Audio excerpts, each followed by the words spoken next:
Searchlight newspaper, power is transient. NPP warns following Yoko's trial by public tactics. The full story is on page 3. GJA applauds government, Zoom Lion Media for successful cleanup exercise.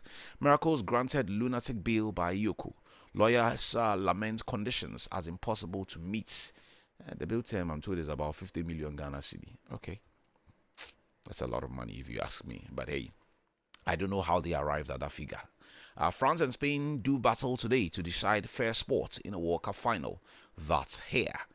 On the front page of the National Enquirer newspaper, missing receipt book is here. And there's a photo here of the Chief of Staff, Julius Debra. Development must translate into better lives for citizens. Upon Fosu urges NDC to strengthen institutions, that's also here as well. And Cocoa Board blocks fertilizer diversion. Freeman Isaac Boating eyes NDC Eastern Regional Organizer post. And Mahama Cares Cape Coast Teaching Hospital review partnership. The full story is here. Let me move on to the Metro Lens newspaper. Yoko's bill conditions cruel and oppressive. Rule of law is upside down, according to lawyer Atachia, who is representing Dennis Miracles Aboagye. Ochenhini mounds the demise of Yana Abukari II. The full story is on page 6. And that story about GJ applauding government appears to be on the front page of every single newspaper. So let me move on to the Dispatch. Accra will bounce back after June 29 flood disaster. President Mahama says so. The full story is on page 11 of this paper. NPP national chairman elections. Can Paul Afoko spring a surprise and win? There's a photo here of 4 gentlemen who've thrown their names into the hat. There's that of chairman Muntumi here. That's Lizzie's candidates, I know for sure. There's that of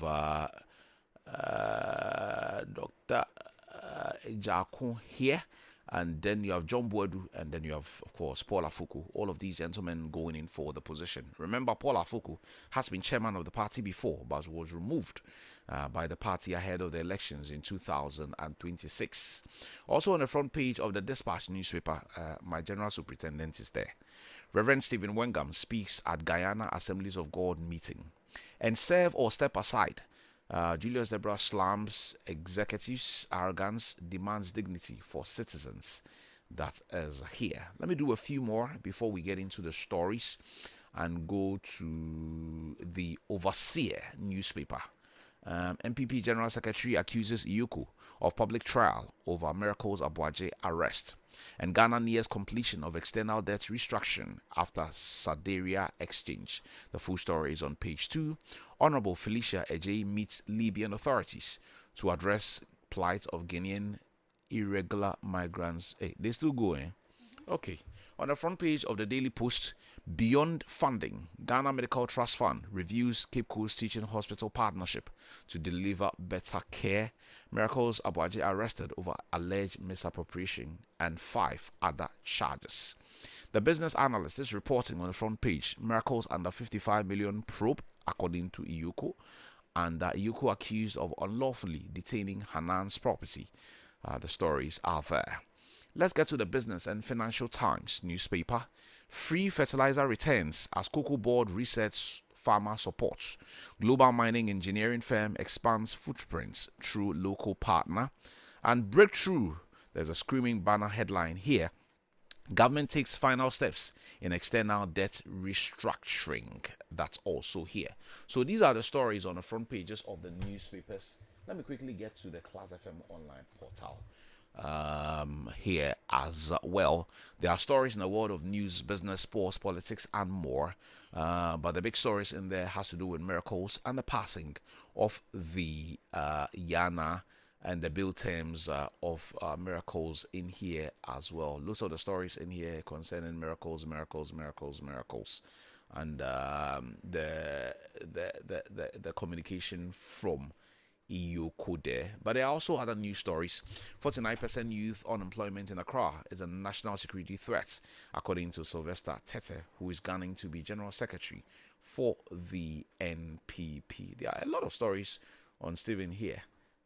So make your way to the Class FM online portal and read extensively.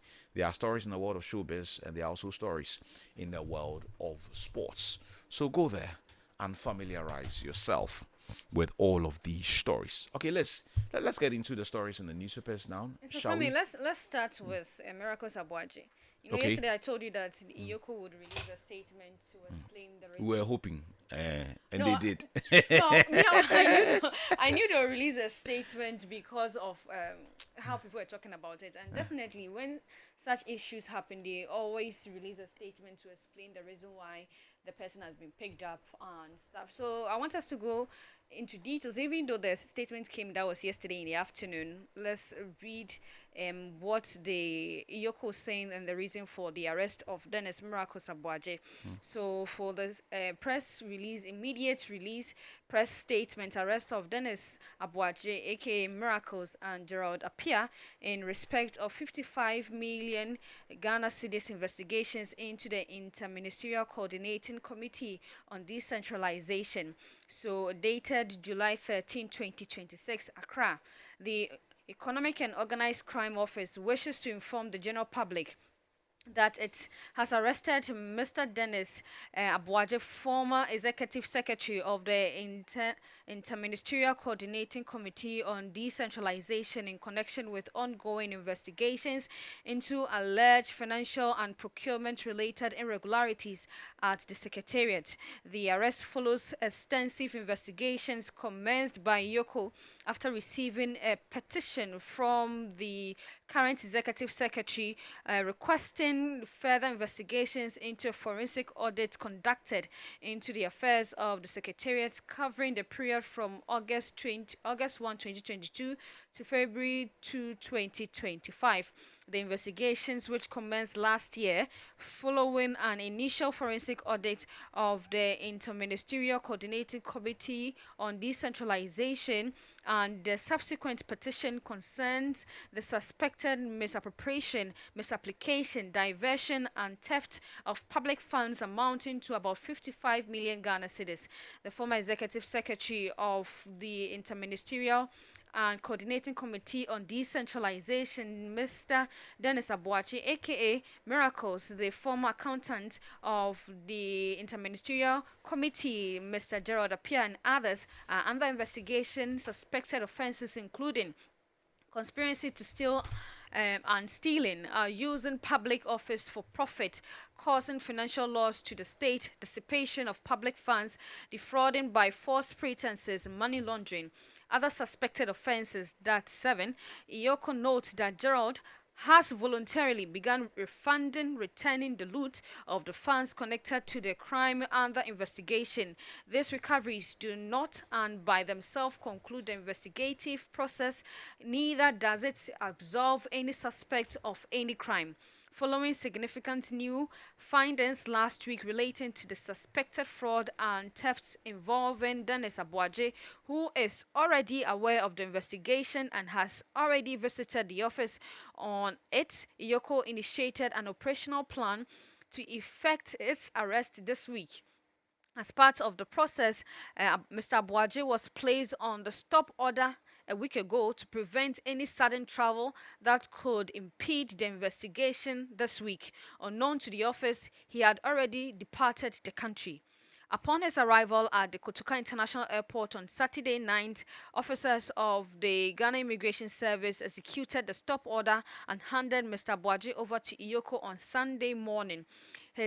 He subsequently accompanied the investigators on a search on Sunday, which is expected to continue today. That was yesterday. Iyoko also further confirmed that Mr. Aboagye will be granted bail in accordance with the Constitution and the laws of Ghana. Likewise, Mr. Gerald Appiah is expected to complete its bail condition today and will be released while investigations continue.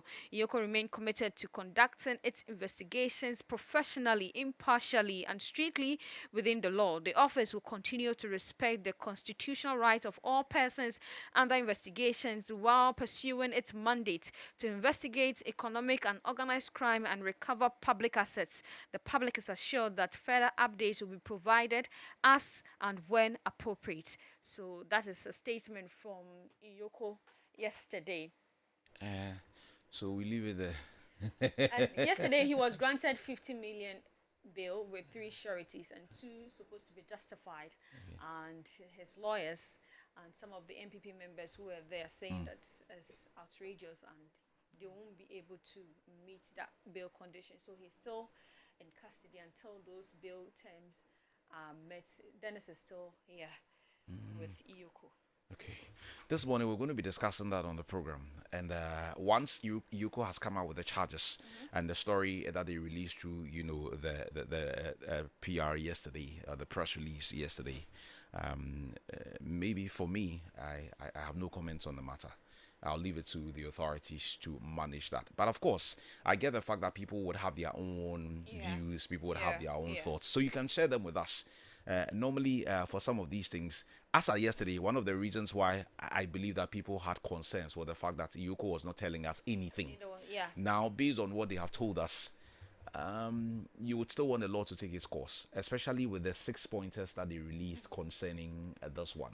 What I found a bit interesting concerning the release of Iyoko was that part to do with the travel. So he was informed before he decided to travel outside the country. That's not the understanding I get from what Iyoko say. If you look at, I think, paragraph number 1 or 2 or so, the impression I get was that before they knew it, he had already left. Yes, so when he returned, upon his return was the arrest. Exactly. So when he was leaving, for some reason he managed to leave. But then again, you ask questions. If you want to place somebody, I know 1 or 2 people who are in a situation like that. If you want to place somebody on a stop order, you inform the person. You don't. The person doesn't leave and is coming back and you arrest. That's where I struggle to Kwame said he was appreciate. Informed before he traveled outside the country. That's not the impression I get from Iyoko. Kwame. Because according to them, you see, when you put somebody, let me try and explain this. When you put somebody on a stop list, it is not just telling the person don't travel. There's a lot of communication, including that of the Ghana Immigration Service. And when Miracles was traveling, we are told he went to the US. When he traveled to the US, he didn't fly with the wind. He went through the airports and he went through the Ghana Immigration Service. What I'm asking myself is, was the Ghana Immigration Service even aware that Miracles had been placed on a stop list? Because if they are aware, what I know, and I have friends who work there, what I know is that once you get to the airport, it will flag. So, for example, when you're going through the process, your name will flag on the machine that you've been put on the stop list. So even there, you would not be allowed to travel. So how he managed to even travel, and that liner that I see from Iyoko there, that's unknown to them, he had already traveled. Because if you are deciding that you're going to stop somebody from traveling, you communicate. You can't go and put 2,000 people at the airports to prevent the person from traveling. You just have to communicate with the authorities. And here we are talking about the Ghana Immigration Service. And once he's going through the process, it will flag and he won't be allowed to board. It's as simple as that. You see, when you go through the check-in, you go and see the people in green. Those green people are the immigration people. If you try to go through the process, red, you can't go anywhere beyond a certain point. And then they will take over. So when you say you've issued a stop list to the person, and in my mind, he still travels, it's either you communicated to the GIS and somebody at the GIS still allowed the person to go through, or you didn't communicate to GIS at all. Unfortunately, Iyoko does not grant interviews. So, me, out of what they put out yesterday, that was my only question. I would have just asked directly if he, the individual, was aware that he was on the stop list. Was a communication sent to GIS to prevent him from traveling? Not when he's coming back. It could be they were informed, so Iyoko has to answer that question. Yeah, that's what I'm saying. And unfortunately, they don't grant interviews. So to also find if somebody also at the immigration of if exactly they were informed didn't do their work. Exactly. Yeah, that would just clarify all of this, because in Ghana we know everything is possible. Yeah. Oh, Kwame, everything is possible. Everything is possible in this country. It's possible that somebody even had the stop letter, but what's not? It's possible. So that we because if a letter is coming from an organization like Iyoko to an office like the Ghana Immigration Service to prevent somebody from leaving, the letter is not sent to the ball boy. It is sent to a very top official, and that official is supposed to inform staff through whatever medium they work with. I don't know. So it's two things: how did he travel? Was he told? And were GIS aware that this particular individual should not have traveled? Those are my only comments on this one. But like I said, they don't grant interviews, so we'll leave it there. I'm sure they would have to answer that question because we don't want it to be like the OSP zone on the former finance minister. Yeah, so questions supposed to be answered on that because you grant interviews, you release a statement, and at the end of the day, whatever you were saying wasn't true.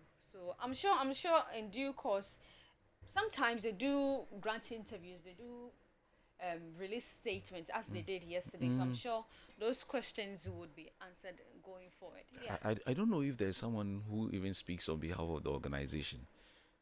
The man himself speaks. Raymond? Yeah. Okay. Yeah. I'm not sure I've heard him. Yeah. Oh, when you go to his office, when you want to grant an interview with him, he speaks. Oh, okay. Yeah. They don't have a communications directorate? For that I don't know, but when you want information or when you want to have an interview to answer certain questions, yeah, he does grant interviews because I quite remember there was the same MPP person who was arrested and there were a lot of questions about it. I saw some media people go to his office to ask questions and he gave them the answers that they were actually looking for. So he does. It depends on you going to him to ask whatever question that you need answers. Let me read this again because as we go further, sometimes you need a bit of clarity on these matters. This is 1, 2, 3, 4, 5. Okay, so the last but 5 paragraph, and I'm reading the B part. That paragraph starts with following significant new findings, but I'm reading the second part of that particular paragraph. Okay. As part of this process, Mr. Aboagye was placed on the stop order a week ago to prevent any sudden travel that could impede the investigation this week. Unknown to the office, he had already departed the country. I don't understand that. That's what you need answers to. So that's what I was saying. Either somebody at the immigration was informed and somebody at the immigration didn't do their work, or Iyoko didn't inform immigration that, oh, see, this is what is going to. Sometimes they don't. Since Miracles was informed, they didn't know he would be traveling. Sometimes you could tell somebody that, see, you're on a stop order, so don't travel, don't go here, don't do this. Because next week your investigations or whatever issue that you are being charged on will be investigated. At that point, I'm not sure they thought of it to inform immigration about it. Before you even notify the individual in question, GIS would have been informed. Yes, so Kwame, that's where the question Yoko is supposed to answer the question. That's what I'm saying. Either somebody at the immigration didn't do their work, or Yoko didn't also informed the immigration on time that this person is banned from traveling from this time to this time, or for a whole month because he's under investigation. You get it? So maybe that's the reason why immediately he landed at the airport, he was picked up. What I find very strange about all that happened yesterday as well was the fact that, look at this paragraph, especially when I heard elements of the NPP saying that they didn't know where he was. What I found very strange about this. And then when I saw the Iyoko statement yesterday, listen to this one, though. And that's why in this country there's a lot of drama.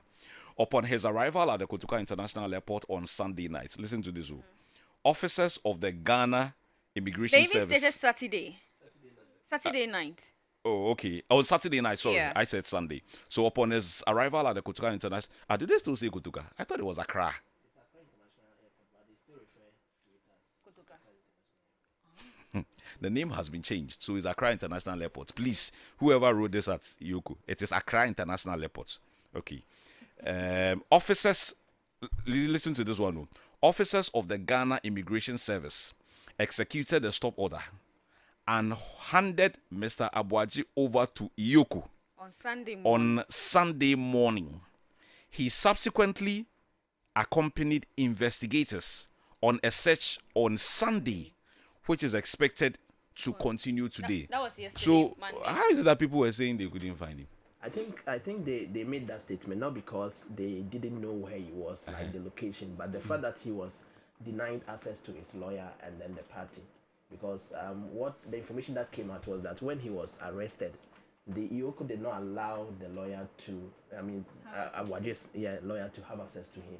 And then some of the party leadership, they went there and they were not granted access. So to them, once you have not granted us access and you don't know where he is, that means we don't know where you've kept him. Yeah, so that I think that's where Oh, Grover. But the drama started with Iyoko. What did you do? Yeah. What did they do? No, because the guy was under investigation. You had invited a guy, so he had come. That one we didn't hear about. We didn't hear about it. So the guy came, and now according to the statement, you placed the stop order on the guy. So perhaps Miracles. He's aware not to travel outside the country. He should be aware. No, it's not. He should be. Yeah, he's aware not to. Yeah. No, he is aware. So if there is a stop order, then he is aware not to travel. Yeah. Now he traveled abroad.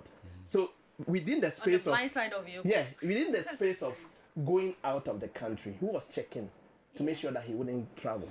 Because if the help me with this one. I've read the statement over and over and over again, and I have a brother who has sent a message on this conversation that we're having. When you want to put somebody on a stop order, you inform the person. Yeah. He said he was informed. Let's clarify this. At the point Miracles was leaving the country, one, had he been served with a stop order?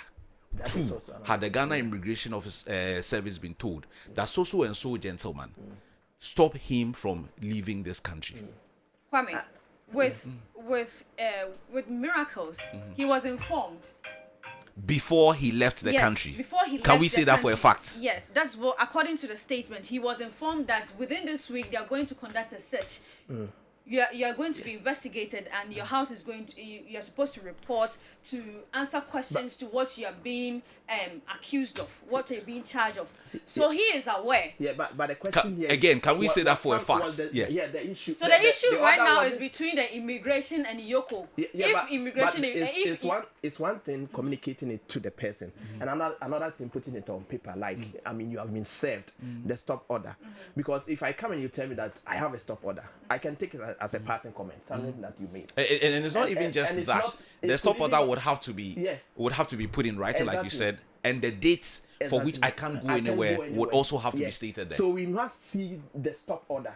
That if they want us to know that yes, he was served, then there should be something, an evidence to prove that he was served.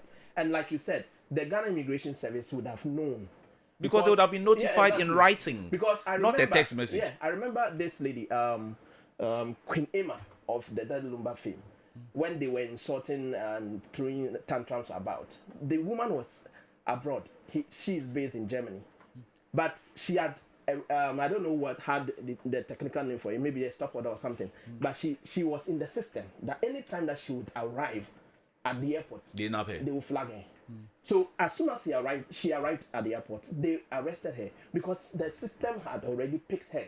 So it was even the immigration that handed her over to the police. So that was what we always expecting to happen with Miracles Aboagye, because if there is a stop order, then the Miracles couldn't have had any opportunity to travel outside Ghana. Voila. And the fact that he traveled and was able. Okay, what if he had decided to stay there for 2 years, or 3 or 5 years? How? Yeah. So the fact that he traveled, he was able to travel and come back, and then you arrest him when he had returned. See, if you are and then we must also look at the timing of the event.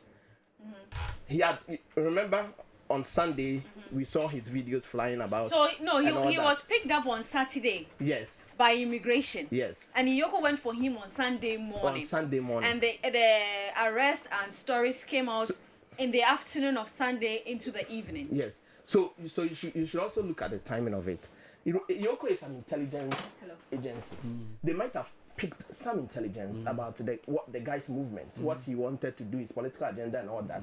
So there could also be, it could smack of some I'm sure you saw the photo of, it wasn't just him. I think I saw Cabo. I thought I saw Jamal, the former PR for the former Minister of Sports, and quite a number of NPP youth officials. They were all in the States. I don't know if you saw that photo. Yeah. I think they had an MPP youth, Yeah. some program be like that. And I'm sure that's a program Miracles also went, because yeah. they all took a photo. Miracles was not in that photo. Yeah. But when I was told that he came to Ghana over the weekend, Yeah. I mean, I am sure he was at that program. Yes. But this is the thing. I don't want us to go on a speculation route. Exactly. Because But we will for surely go on that Yoko, when they route. release a statement like this, they don't pick calls. Yeah. They don't grant interviews, nothing. And that's why we all go on the speculation route, because now the statement is not It's not wholly enough. understandable. We must go beyond the statement to understand certain things. And like you're saying, Give an opportunity for a few questions to be Yes. asked. What I see about some of these organizations, respectfully, Yoko may choose to go about their work their way. I respect that. Yeah. But what I see about organizations like this elsewhere, there's a presser Yes. where somebody would read the Exactly. statement, for example, somebody would have read this, Yes. And then explained they it. would take, even if it is one question, Yeah. they would just take one Yeah. or two questions. So they'll put this out, or somebody would come and read this one, take a few questions to Yeah. clarify whatever thoughts people still have. Exactly. And at some point, they'll probably just say, we are not going to take any more questions, and they are done. And you can't force them to take 2,000 questions, Yes. something like that, and it's done. Because when you release a statement, brofo, Yeah. I may read, I may understand it in a certain way. Yeah. You may read, I'm sure the same statements, maybe if you give it to 10 people, they may understand it in different ways. exactly. That's why for me, I started by saying that when I read that particular paragraph that says unknown to, he had already left, then I'm thinking, okay, unknown to. So if it was unknown to Yoko that he had already left, the question I would naturally then ask, by the time he had left, had the stop Order being order effected. been served on the individual and probably a copy sent to the Ghana Immigration Service? One, to tell them, you, Miracles, you can't go. Two, Ghana Immigration Service, if this young man attempts to leave, stop him. As at the time he was leaving. If it was after he had left, once he gets in, Yoko, per the way they operate, I know that once, even if he had left before the stop order was put in place, once he comes in, nothing so stops them from getting That's him what- in. that's the what water. they- But executed, when you read the statement, it says that the stop order came a week ago, a week before Miracles decided to leave the country. So within that week, that's why probably somebody didn't do. Yeah, due so the diligence. question is, the question we Let me the move on question from is these supposed to speculations go and to focus on Yoko. other Either They are stories. leaving they- us with yes, the speculation. yes. They are not giving us something concrete to go about. Yeah, so you're supposed to find out from Yoko. If, They don't speak, Lizzie. No, Kwame, they do. If you that's what I'm saying, that Raymond speaks. Once you go to him to have an interview with him. Okay, so he we'll does. push that because Yeah. on the phone, Yeah. the last time I remember engaging anyone from Yoko, I think it was the legal officer. But even that one, they were just doing sensitization, and she visited us together with one other colleague, not necessarily to respond to questions about Yoko, but how they go about their work. And I remember one of the things I asked there was to do with the bill terms. That what are the considerations when it 50 comes to, in this case, it is 50 million. Plus The two- case in itself, two plus sureties. two sureties. The case in itself has a value of 55 million, we're told. In this case, he's been giving bail conditions of about 50 50 million. million and three So I sureties. remember Three, that yeah, was three at the sureties, time of Osei Sibientri, the former National Service boss, whose bail terms were hundreds of millions. I can't even remember the figure. So I posed a direct question to the woman.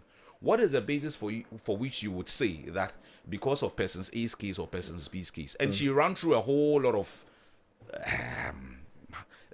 pretty much like a lecture. They consider this, that. It has nothing to do with who the person is and how popular he is or how familiar he is with or whether he's a politician. They don't care about those things. But they look at the issue and then they decide. So it's case by case basis. So in this case, I would also want to believe that it is case by case basis. Yeah. Whatever considerations they looked at in arriving at that 50 million, maybe they won't come public, but they would have their own way of arriving at that 50 million. Yeah, When yeah. you go to them, they'll give you answers. Yeah. That's what I'm telling you. When you go to them, Never they'll give mind you what lawyer Atachian says, Yeah. that the amount of money is let's say ridiculous, And the if two, you and want the to say two that. sureties, the three sureties, two are supposed to be justified. So yeah, let's wait and see how it goes. So he's still with you. Let's leave the lawyers to battle I'm this afraid, out. do you know that's what this But I think, Let's leave the lawyers to yeah, battle this out. Yeah. But I also think that we as journalists need to also address the issue of the bill conditions. Yeah. Because You can only ask it questions. but it can happen to every person and any person at all. Because You're worried about the figure. sometimes they use the figure to intimidate you. Because you are They say supposed that not doesn't to- happen. Yoko says that doesn't happen. They look at the merits of the case and then they decide on a figure. So I am telling you a practical example. I'm giving you a practical example or something that happened in real life. A friend of mine was actually something happened and then they arrested him, put him in cell. So I went there to be part of those who do the bill for him. But the way they were tossing me about, because they arrested him and it lapsed. The 48 hours had elapsed, and it was on Friday. So I needed to get him out because if he stays in the cell on Friday, that means on Monday. They don't work on weekend. No, that's why they will arrest you on Friday. So that you So spend that the you weekend. spend over. Okay. So it's like. But we some- can't say it is deliberate. It's deliberate. Okay. No, but it's something That's that you is speaking. there. Yeah, that is you speaking. Sometimes- I can't speak for that. Yeah, Yeah. but deliberate. for me, I see it as deliberate because No. sometimes they want to punish you to let you know that what you have done. They have. That some is sort your of- experience. Yeah. That is not My the Yoko experience, saying yeah. that Because- when they arrest you on Friday, yeah. they want to punish you. Because that is what I went through. I did everything possible to get this person the bill, but the officer in charge was doing everything possible to also make sure that he remains in cell. Maybe you couldn't meet the conditions. Yeah. No, we in fact we were able to get him out, but we got him out around 11 p.m. on You were Friday. Yeah, because they had to come to my house, come and check some things and all that, and we got him out because I stood my ground that the guy must be out according to the law. He shouldn't stay in for more than 40. If you 40 met the hours. conditions. If you meet the conditions. So we stood our ground. Not that we couldn't meet the condition. It was the officer trying as much as possible to delay us. Okay, No, you and I that's- were not. that- I yeah, wasn't that's what there, I'm saying. So so I've had I'll that leave that to experience. you. I've had that Yeah, experience. I'll No, leave that to sometimes it's you. possible. Yeah, I'll leave that to you. I don't Sometimes want it's to possible. engage in something. I'm not speaking. I mean, in terms of what has happened with regard to Yeah. Iroko.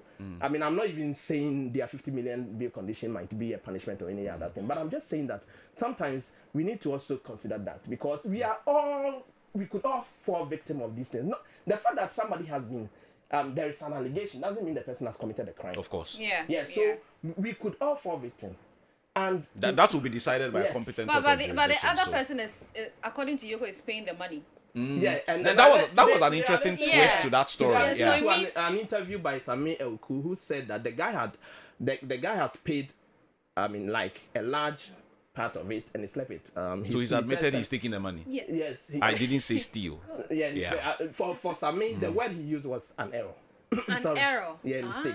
So And you the- waited from 2024. Yeah, We are in but- 2026. Yeah. Okay. So the guy has paid, and he's left with 70,000 for the guy. When it was flagged, he started paying. Yes, and then okay. he's left with 70,000.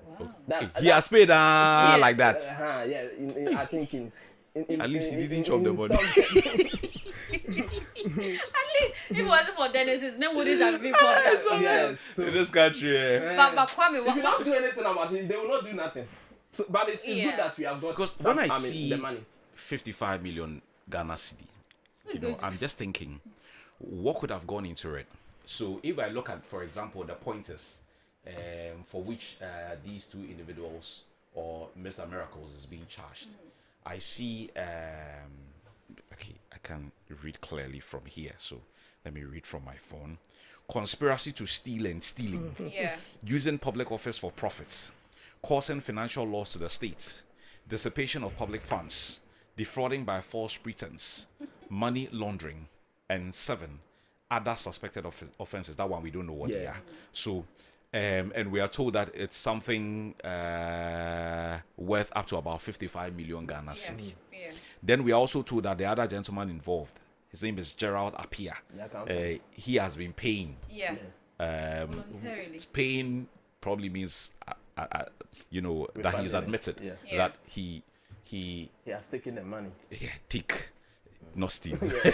He took some money, and now when the error was detected, he has decided to pay. How much of this 55 is probably connected to Mr. Aboagye or his actions? Because sometimes, and here I'm just generalizing, it could just be a case of you ordering and a subordinate taking a decision, but because the buck would stop with you, that is why you are also part of this conversation. So, like I said, we'll leave it to the I told you if you need answers, lawyers. go to Yoko, they'll give you the answers. Lizzie, we've called them 2 billion times since yesterday. But why should we even call you in the first place? But you're a journalist, so you're supposed to go for information. I get it, but Lizzie, get that. No, that's why. You hold it for me. Lizzie, get that interview. Get that interview with Mr. Acha for me in the next 1 hour. No, Because we have tried everything possible to get the organization to speak. So please help us with all the contacts that I know you have. The journalists would even come to you to get us that interview. For instance, So that will be exclusive. the FBI will hold a presser after it. Man, at And this point, explain no. to us. See, at this point, you need But why answers. can't they No, hold on. explain? At this point, You see, need the thing answers is that to it doesn't certain even have to questions. take Mr. Acha to speak. Exactly. The communications directory, whoever heads the organization, whoever speaks for the organization, if it's him, fine. But if it's not him, somebody can do that. But for whatever reason, at this point, what they have done is a release. So we will go with that at this point. And then if there are any further clarifications, we'll go with it. But Charlie, So Kwame, someone is asking Charlie 55 million. If you want more.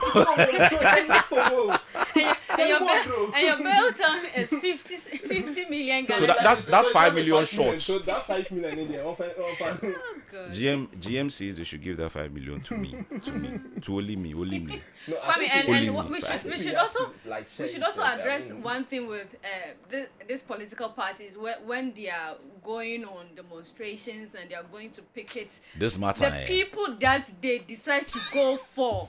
Kwame, are they genuine party people? No. And no. You are sure about that? That they are not genuine party people? The journalists. Me, I don't know. I want to see myself. The journalists yesterday, some of them were asking them questions. That's what one of them said. Yes, almost, and even one of them nearly fainted. There was a lady in the video, and they had to pour water on her. She didn't know why she was there. No, they don't know. They said the other person said he was in the house when he was called that to come. Yeah, they are going to pick it at. They are marching to Yoko, so they promised to give him some money, so he decided to join. Oh, the person said all that on camera. Yes. Oh yeah, wow. It's all over social media. And now journalists intentionally interview some of these people to ask questions if they really know the reason why they are there. Some they don't even know what is going on. They don't even know the person who has been arrested. They don't even know the reason why they're even going on the demonstration. I think last year or so they organized the Kaya East. Yes. That one we remember. And they were holding placards and they couldn't even read. They couldn't even read or get the meaning out of whatever they are doing. So at least, please. I'm yet to see an arrest of a highly placed official, in certain jurisdictions, and then you have party folks en masse or go on. Yesterday, I saw a video of as many of them going with Okada to the police, and then when they got to a certain point, the police and the military would not allow them, and they were still insisting on going further. I'm yet to see that in any serious country apart from here. See, the moment they decide to arrest these people, these same people will use it as it's politics. They are infringing on people's rights to demonstrate. You're in Ghana. The moment they start arresting these people, maybe next time I'll add Aboagye to my name, because I'm sure there have been people who have been picked up by Oku. Nobody knew them, so nobody went to demonstrate on their behalf. But just because you are tied to a political party, I feel like sometimes we try to make too much political capital out of these things. Everything is political here. That's why, because 50, a texter has sent me a message. 55 million is no coins, though. Even the 50 million. That's over $5 million. The lawyers are even struggling to meet that 50 million bill 55 million cedis. There's no coins. Just take the 50 million. Give me the 5 million. Just take it. The 50 million. You can. And you see, what I find very interesting about cases like this is that this is the one that we have even gotten to know. The ones that we haven't gotten to know, that one there will be billion. But Kwame, is it not interesting? We are always looking at the politician, being involved in a corruption scandal, but the civil servants. If you're able to prove that he or she was involved, the Public Accounts Committee. And the stories that go there. Most of the time they ask to refund. Yeah. Or the police will take And up the even to keys refund, refund according like what time? What's the duration? Have they refunded? They give them time. Yeah, but have they refunded? And Sometimes you just say refund, we'll give you the deadline, and So, then we don't do nothing I about think it. this- The That's last why time I I spoke say- to Mr. Atamils, he's a chairman. Yeah. He's the ranking. Yeah. Madam Abnas- Asari is supposed to be chairman, but she Yeah. ceded off that responsibility. I remember this man visited us, the Honorable James Klucha Aveji, who is now at Security and Exchange Commission. He was sitting in the same chair Lizzie was sitting. He was the chairman under the previous administration. I remember I posed a very direct question to him. Do they follow up? And I remember he said once their work is done on the committee, they forward the documentation to the authorities to follow. As to whether that is done, So look at that. Kwame, since you've not asked, you can't conclude that those. Some No, of them I'm just trying to just link because he was the chairman, Yeah. so I asked him that question. but, That do they follow up to its logical conclusion to ensure that the money that Mr. Kwejo or Mr. Apia has indirectly taken or stolen, whatever you want to say, have they been able to get it back into the national coffers? But he said once their job was done there, the documentation is passed on to the relevant authorities, and that is their job. yeah, and if they follow up, okay. When they were having the committee meetings, you heard these regulations. So if the person has remitted it, what stopped the committee from letting us know? What stopped you also as a journalist from finding out? So we have to always follow up to let yes, them do because their that job. is your work as a journalist. No, to to find let them out, do their job. that is your work as a journalist. If you need answers, you follow up on issues. So they have to wait it for is us our to, it is No, our to money. put them on no, their toes. the There's moment not much we you are can do. asking Yeah. questions, you're supposed to follow up and get the answers you need. It is our money. We don't have to And always it's you- follow that up is- before it they is do your it. job. Let's Also move report to on. the people. This story is unfolding, so I'm sure in the coming days, because now we even get to know from Yoko that something is also going to be done today. Yeah. I think they are going to go around and do some searches. They don't tell us what No, it exactly was they're going to do. yesterday. Yesterday, rather, Yeah. that they were supposed to have gone to do Yeah, they a search or yeah, two. yeah. Okay, normally, so a search will be in his house or office Yeah, or his somewhere house. like They that. stayed at his house. So okay, so maybe even in the coming hours they might release a second statement. So let's wait and see how all of this will pan out. Especially now that my lawyer has also joined me in the studio. My lawyer, I'm just waiting for my 10 billion case. 10 billion. Charlie, Because 55 How's it million, going? I want 1 million to do something. I was listening to you. Council, help me again. What Help is me it? again. What is it? You know, What is this the issue? back and forth about bill terms and bill conditions and all of that. Charlie. If you are in a position to help us. Charlie, this is your bill matter there. I don't know. Do you have an idea how they arrived at the 50 million or Okay, how so- you generally arrive Yeah, at so the figure? for bill, it is determined. There are a lot of factors, but let me Please put share that. some with us, Yes, yeah. let me put that. Sometimes you look at the severity of the issue. So, for example, this matter concerning what's his name, Miracles Dennis. Aboagye. So they are looking at one of the reasons that will go into the bail term as looking at the amount involved. 55 million. Yes. That one we know. Mm. Yes, and so, but you see, my issue really, and it's a personal issue, Of course. has to do with the fact that the institution itself having the power to place a bail term on the individuals. That is what makes it sometimes problematic for me. It shouldn't come from them. I think so. Even though they have the power to do so. What does the law say? No, the law, what they are doing is in law. Okay. So what is happening now is that if you think you disagree or you think then it's go to onerous, court. you go to court. So Miracles the can judge, go to court. yes, Or lawyer his lawyer Atachian can go to court. And say that And 50 seek million for is too much. variation. Okay. That we will send a plea to the court that okay, this is what Yoko is saying, but the court yes, Charlie. He doesn't have 50 million.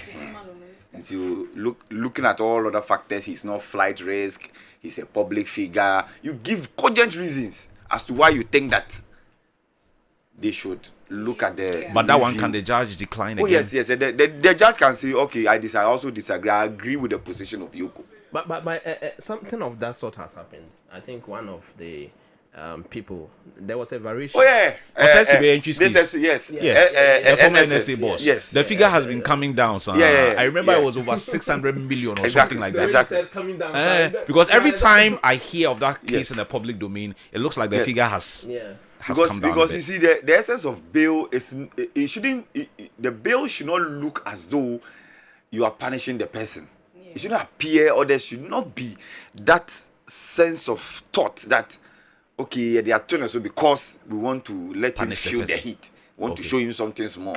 No. That is not the essence of bail. They have that money, they So pay. instead of sitting on radio and turning this thing into a whole political NIM thing and this and that, go to court. Yeah. I don't know. They Our decided godfathers of the law, they know this. Atacha is a serious. And in fact, I wish I would learn under his feet. He's a lawyer very of great guy. 38 years. Yeah, standing. great guy. But you see, once again, this is what happens when politicians are leading your case. This is what happens. Because if it were to be an ordinary, any other That's what lawyer, I said yesterday. If I'm he will quietly Nobody go to would, court. He yeah. will quietly go. He will not even speak about this. No. Because he knows that Uber radio, so hence it will not change Mamba anything. Radio, so he granted the interview in front of Yoko. Exactly. It will not change anything. You know that this position will not change anything.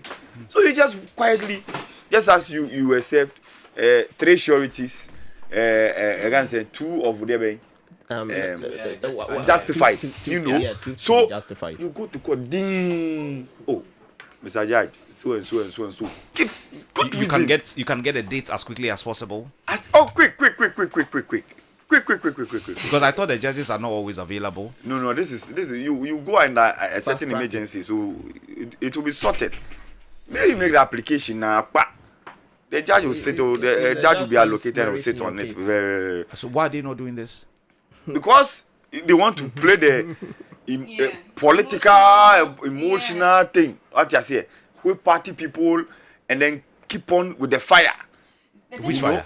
And the fire that release free. But you free also Dennis. don't just release. He has to be released on law. That's what I'm saying. So this is what happens when politicians, are in charge of your case. I mean, so me, I think that I personally do not think. See, I honestly do not think that, Charlie, these things. Hey, 50 million. If you have them, pay the money that you're paying. Okay, from a naive point, I am looking at the figure involved, 55 million, Yes. concerning the case. Yeah. So 50 million in my mind is within range Yes. of the 55. Yes. If it was over 55 million, then I don't know. But I'm looking at the 50 million being a figure within range of the 55 million, or somewhere very close. So that looks like maybe a fair justification. I don't Yes, know. but- That looks like a but fair I'll differ a little justification. bit. Yeah. The 55 million it's not just like one person took it per what we read from the statement. It could be per what we read, because the accountant is now paying some. Yeah. So it could We be are told he has paid some. Yeah, so crap. that is the reason why. Yeah, That is so- the reason why the I'm sure the reasoning of Yoko has put the bill term at 50. So if it is 55 na moche no, it was 50 crown na moche yeah. If you are to be granted a bill on 50 million, it means that You have money. you have, like, it's not like you have money. It makes sense. Now you can pay at least. Kojo part of is it. saying that the accountant has money, because if he has started paying, then No, it means maybe- that some of the money was there somewhere. Yeah, Now- He now- didn't spend it because he Kwame, knows it's kept he you ha. was We are. waiting to see if they'll be changing that. Yeah, it's kept when you take, you don't touch it. No, you wait to see. You wait after 10 years. It will be resting. It will be resting. Because Who honestly, does that? honestly, Any when good thief does not immediately. No. Like that. No. You would wait to see if they'll be Have you changing watched this movie government. before? Money Heist. yes, La Casa de Papel. So they took the good. They stored it somewhere. Waited for years to come Yes. before this. Because you have to assess, the system. Look at the environment, Yeah. the atmosphere. So But- maybe he kept the money. To because see if they'll help be me changing again. government. That liner. Wait, so why would you steal the money? No, the I money beg, was I beg, Wait, Kojo, at this no, point, I you beg took you, the I money. beg The you. money. Took the I don't money. have money for lawyer. I beg No, you. but there's If they the come for charges me, I against don't have lawyer for the money. I man. beg you. No, but I haven't seen anywhere that No, says he they has actually, they stolen. ask another. Of course, it stands as just mere. Yes. So you can, I didn't see steal over there. I beg He you. took I don't the have money for You took lawyer. the money. I beg the you. grammar is the reason why corruption But if you, still if exists. you, No, if but you you took cannot the say money, that. what is it? Fine. If you So- took so- money that does not belong to you, what is it? So, I don't know. So in I don't know. in glorification, he took the money. Yeah. Let's glorify the stealing. We have glorified the stealing. And so in glorification, Taking and stealing are two different things. Which I He was beg. in need at that time, so he needed the money. And so then he he took took the So money. he took the country's money, Yes. to hid sort it. himself. Yeah. right? Hid I it. don't know if he hid it. Kwame, but ask he- him but if he- you No, Kwame, why did you take some of the money? I beg. So he hid it. So Kwame, okay. No, Kwame, I mean I am hurt because the law sometimes is lenient on certain people. To me, that's what I High think. profile people. Yeah, because an accountant of an interministerial committee, Mm-hmm. whatever, in glorification took the money, put it somewhere. Mm-hmm. Like Doc is saying, after years, Yeah. and one past 7, oh, I'm willing to pay. I have started paying. That's like plea bargaining, pretty Yeah, much. Yeah. Yeah. That's what I'm Okay. saying. Clearly, if the man has started paying, it means that in his mind, I was stealing the money. No, I was taking I the was money taking the money.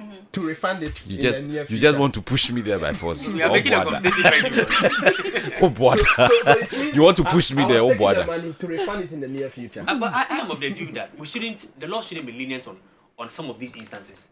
Clearly, the man was bent on engaging in corruption, They did. engaging in stealing. And that is the establishment here.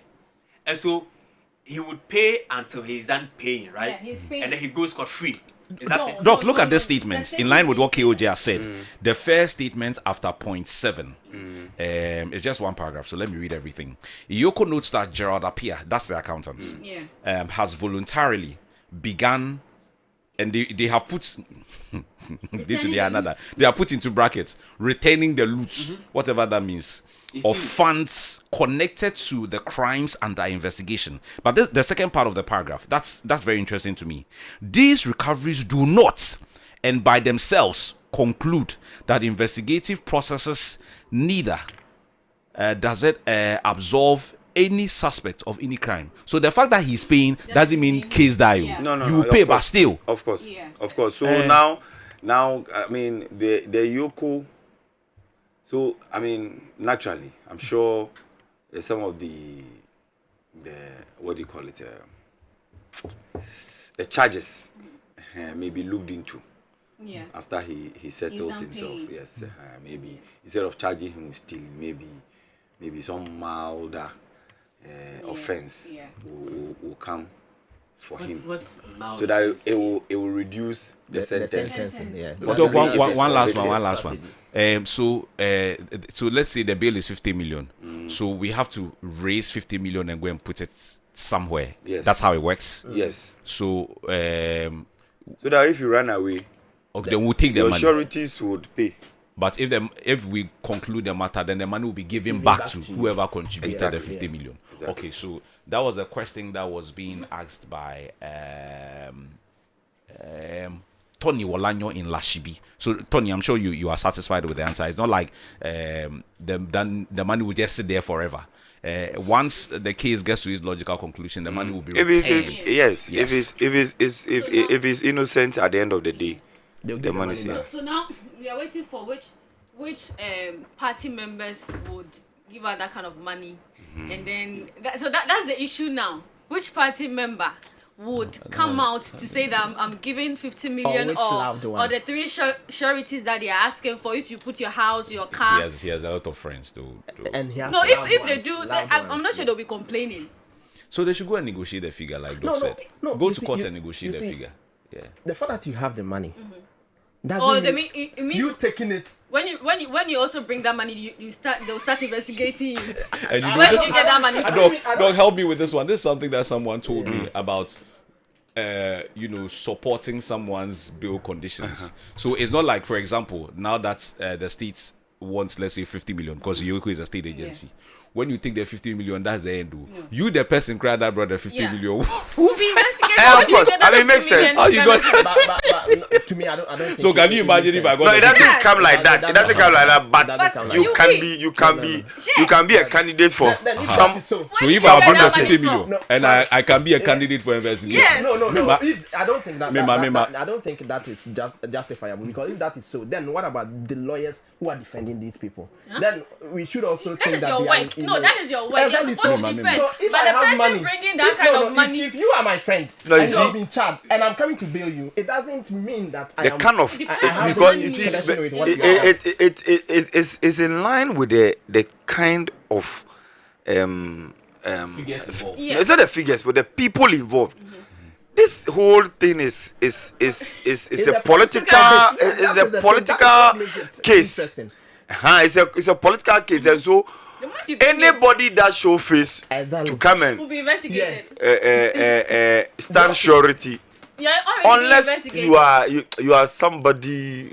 Yes, indeed. Everybody the understands perception that. is Yes, the- it's yes. about the So, perception. of course. So this is purely a perception thing. That's why they find it difficult to say that okay, we want to do it for him because it's the perception. See, Okay, fair point. I guess what we can do is just to follow the So, steps. Kwame, but let me quickly say that our hearts are with our brothers in the north over the death of Yana. Yeah. That's a very peaceful man, Kwame.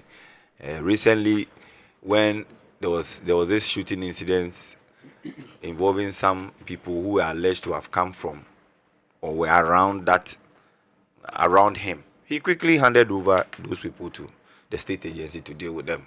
He doesn't condone violence here and there, and I'm happy that such a person, after the reintegration and peace pact that was successful during President Akufo-Addo's term. Remember the Yana mediation led by Otunfo and then the government at the time, and continuing with this government. I think that we've lost a great man, and so our condolences to the family, the immediate family, and the northern region as a whole.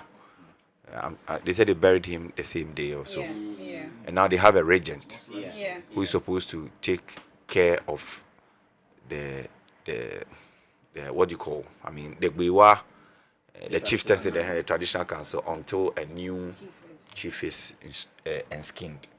So we hope that will also go smoothly, so that at the end of the day we don't get to hear any other skirmishes from the top again. And so God bless his soul. He has served Ghana right. After the sad note, let's go on a good note. Okay. Let's say good morning to the managing director Exactly. of Tema Oil Refinery, Everybody used to. lawyer Edmond Combat. No, mention the name again, my brother. Very good morning to the managing director of Tema Oil Refinery, Yes. lawyer Edmond Combat. Everybody used to. He's doing a marvelous Fantastic job, Yeah. my brother. Thank you so Yeah, much. oh yes. Hey! Kwame, The man has transformed all. And he's not Hey, talking much. so what is happening now? Debbie, What? Sikan Pedidi. Debbie. Debbie. So I've been asking myself, Easy, let's move on. of all the managing directors that have come in 8 years, What? In all this, he's innocent. who is innocent? I mean, I'm just doing the backing vocalist. I mean, But in every single one, there's a backing Of vocal. course. Like the one that has been trending. Your friend who say, Auntie Lizzie, me na me bought treble. Okay, on that note, let me say thank you to the guys. Let's Yeah. give lawyer Edmond Combat Yeah. for the wonderful Wherever job. he Yes. is. Yeah. Yeah. I mean, he's doing a God great bless job him. Yeah, God bless you. Yes. God bless you so much. Yes. As blessings has come inside, we know what that means. On that note, we bring you our letter to His Excellency President John Dramani Mahama. Dear Mr. President, good morning. Let me begin by commending you for the bold vision behind the Big Push agenda. It is a program that has the potential to transform Ghana's infrastructure, create jobs, and accelerate national development. However, its success will depend not only on funding but also on the discipline with which government manages contractors. My appeal today is straightforward. Any contractor who is found to have unjustifiably delayed a government project should have their contract terminated immediately. There should be no grace periods, no second chances, and no endless warnings. When a contractor signs an agreement with the government, they do so with full knowledge of the timeliness, resources, and obligations involved. If they fail to honor that commitment without any genuine justification, they have breached the trust placed in them by the people of Ghana. Mr. President, I was concerned to learn that Greenhouse International Development Limited, the contractor on the Harvey Ahoy Road reconstruction project, was directed to increase the pace of work and achieve at least 20% completion within 2 months of phase termination. Respectfully, I believe this is the wrong approach. Once it has been established that a contractor has failed to perform, government should not be negotiating with underperformance. The contract should be terminated immediately and awarded to a contractor that has the capacity and commitment to deliver. The big push cannot succeed if government continues to accommodate contractors who delay projects and inconvenience millions of Ghanaians. Every day of delay means higher cost, slower economic growth, and prolonged hardship for the community depending on these projects. Mr. President, let your administration send a strong message that performance is not negotiable. Contractors who deliver should be rewarded. Those who fail should be shown the exit without hesitation. This is how discipline will be restored, confidence in public procurement will grow, and the big push will achieve the results Ghanaians expect. Thank you, Mr. President. A massive thank you to my news editor, Nano, there coming through with a letter to the president. And this morning, we'll be extending the conversations on roads. But it's now time to celebrate you or that very special person because it is birthday time.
So happy birthday to you, Dr. Kwame Dwomoh-Agyemang, wherever you are this morning. Today also happens to be the birthday of former Kotoko and Heart star Charles Asampon Taylor, or everybody refers to him as Charles Taylor. He was born on this day in 1981, so he's celebrating birthday number 45. Happy birthday to him.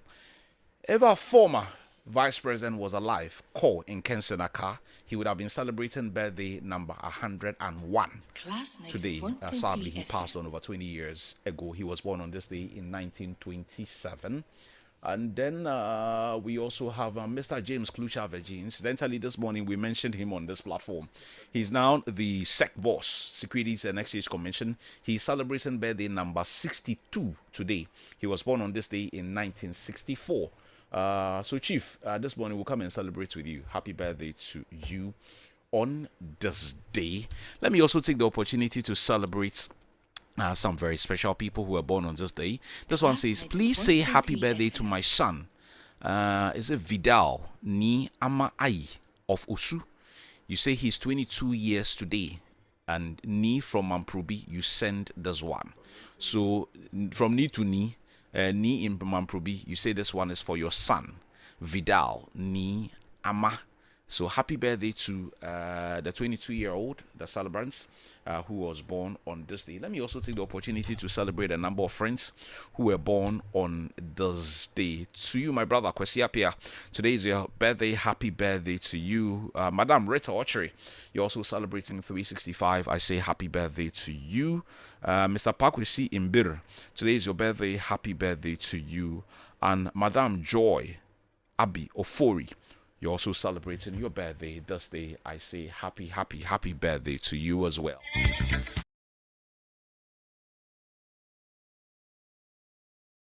Before we check out, you can do that once we're still going to be here till 10 hours GMT. If you can still send that in at some point, we would celebrate you or that very special person. Kwame, you know that there are a lot of people who listen to the Class Morning Show, unknowing to us, the kind of people who listen to the program. So yesterday when I closed and I was going home, I was met by this lady who called me. You know, she started calling me Charles, Charles, Charles. Then I turned, I'm like, okay, I don't know you. You know, so she got closer and she told me that, are you the Charles I've been listening to on Class FM? Sometimes I watch on social media, Facebook, and I see a certain face that resembles you. So I looked at her for a while. She's familiar. She's someone I know, as in, I know her face. She lives in the same community with me, but I didn't know she was an ardent listener of Class FM. So this morning, I just want to say good morning to Eunice of Bethlehem. You know Bethlehem around the Gulf City area. Yes. Where do you get those names? Those of you around that Shaman, doing Oh, no, but Ashama, yes. I tell you. Oh, Jericho is there at Ashama. So, Kwame, let me say good morning to Eunice this morning. She tells me that she's listening to the program already and that she loves everything we do. And so, to Eunice and everybody doing the listening at Bethlehem, Gulf City, and all of those places, it's just good to know that you are listening, you are doing the listening at this point in time. So, Kwame, not a birthday wish, but to wish or to say to our listeners within the Gulf City, Bethlehem area that we appreciate them. Of course. Yeah, including all of those at Middle East, Lebanon. You know, Middle East is a plush area. You know that. It's like a residential area. It's like an estate. Yeah, it's okay. Ashama, everything is possible. It's okay. No, but Bethlehem is not Ashaman. Bethlehem is on the other side. Yes, it's Punkatamanso. Just like the areas around Zenu, Washington, and New York. All those places are they stretch towards the Katamanso area. That's right. Exactly. But Ashaman there, I'm sure very soon we'll be having USA in Ashaman. It's even United States of Ashaman. Well, you still have your Class 91.3 FM. Keep your messages coming on WhatsApp number 0500,202 0500,202. This is Class 91.3 FM. Every day.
This is Class 91.3, and just in case you're tuning into the station or you're listening to us for the very first time, this is A Piece of My Mind, which is a segment of the show where I share my thoughts on a subject or more and then give you an opportunity for you to share those very strong and passionate thoughts as well.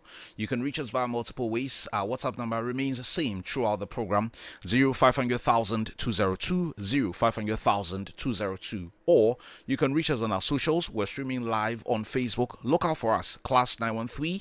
Give us a watch, give us a like, give us a comment, give us a share. Or when the phone lines are activated, you can always give us a call. Take note of the calling number: 0302 208080, 0302 208080. This morning, I want to focus on two things. Start with the cleaning exercise that we have done, and continue with what's been happening and what we've been discussing the last 1 hour on this platform concerning Dennis Miracles Aboagye.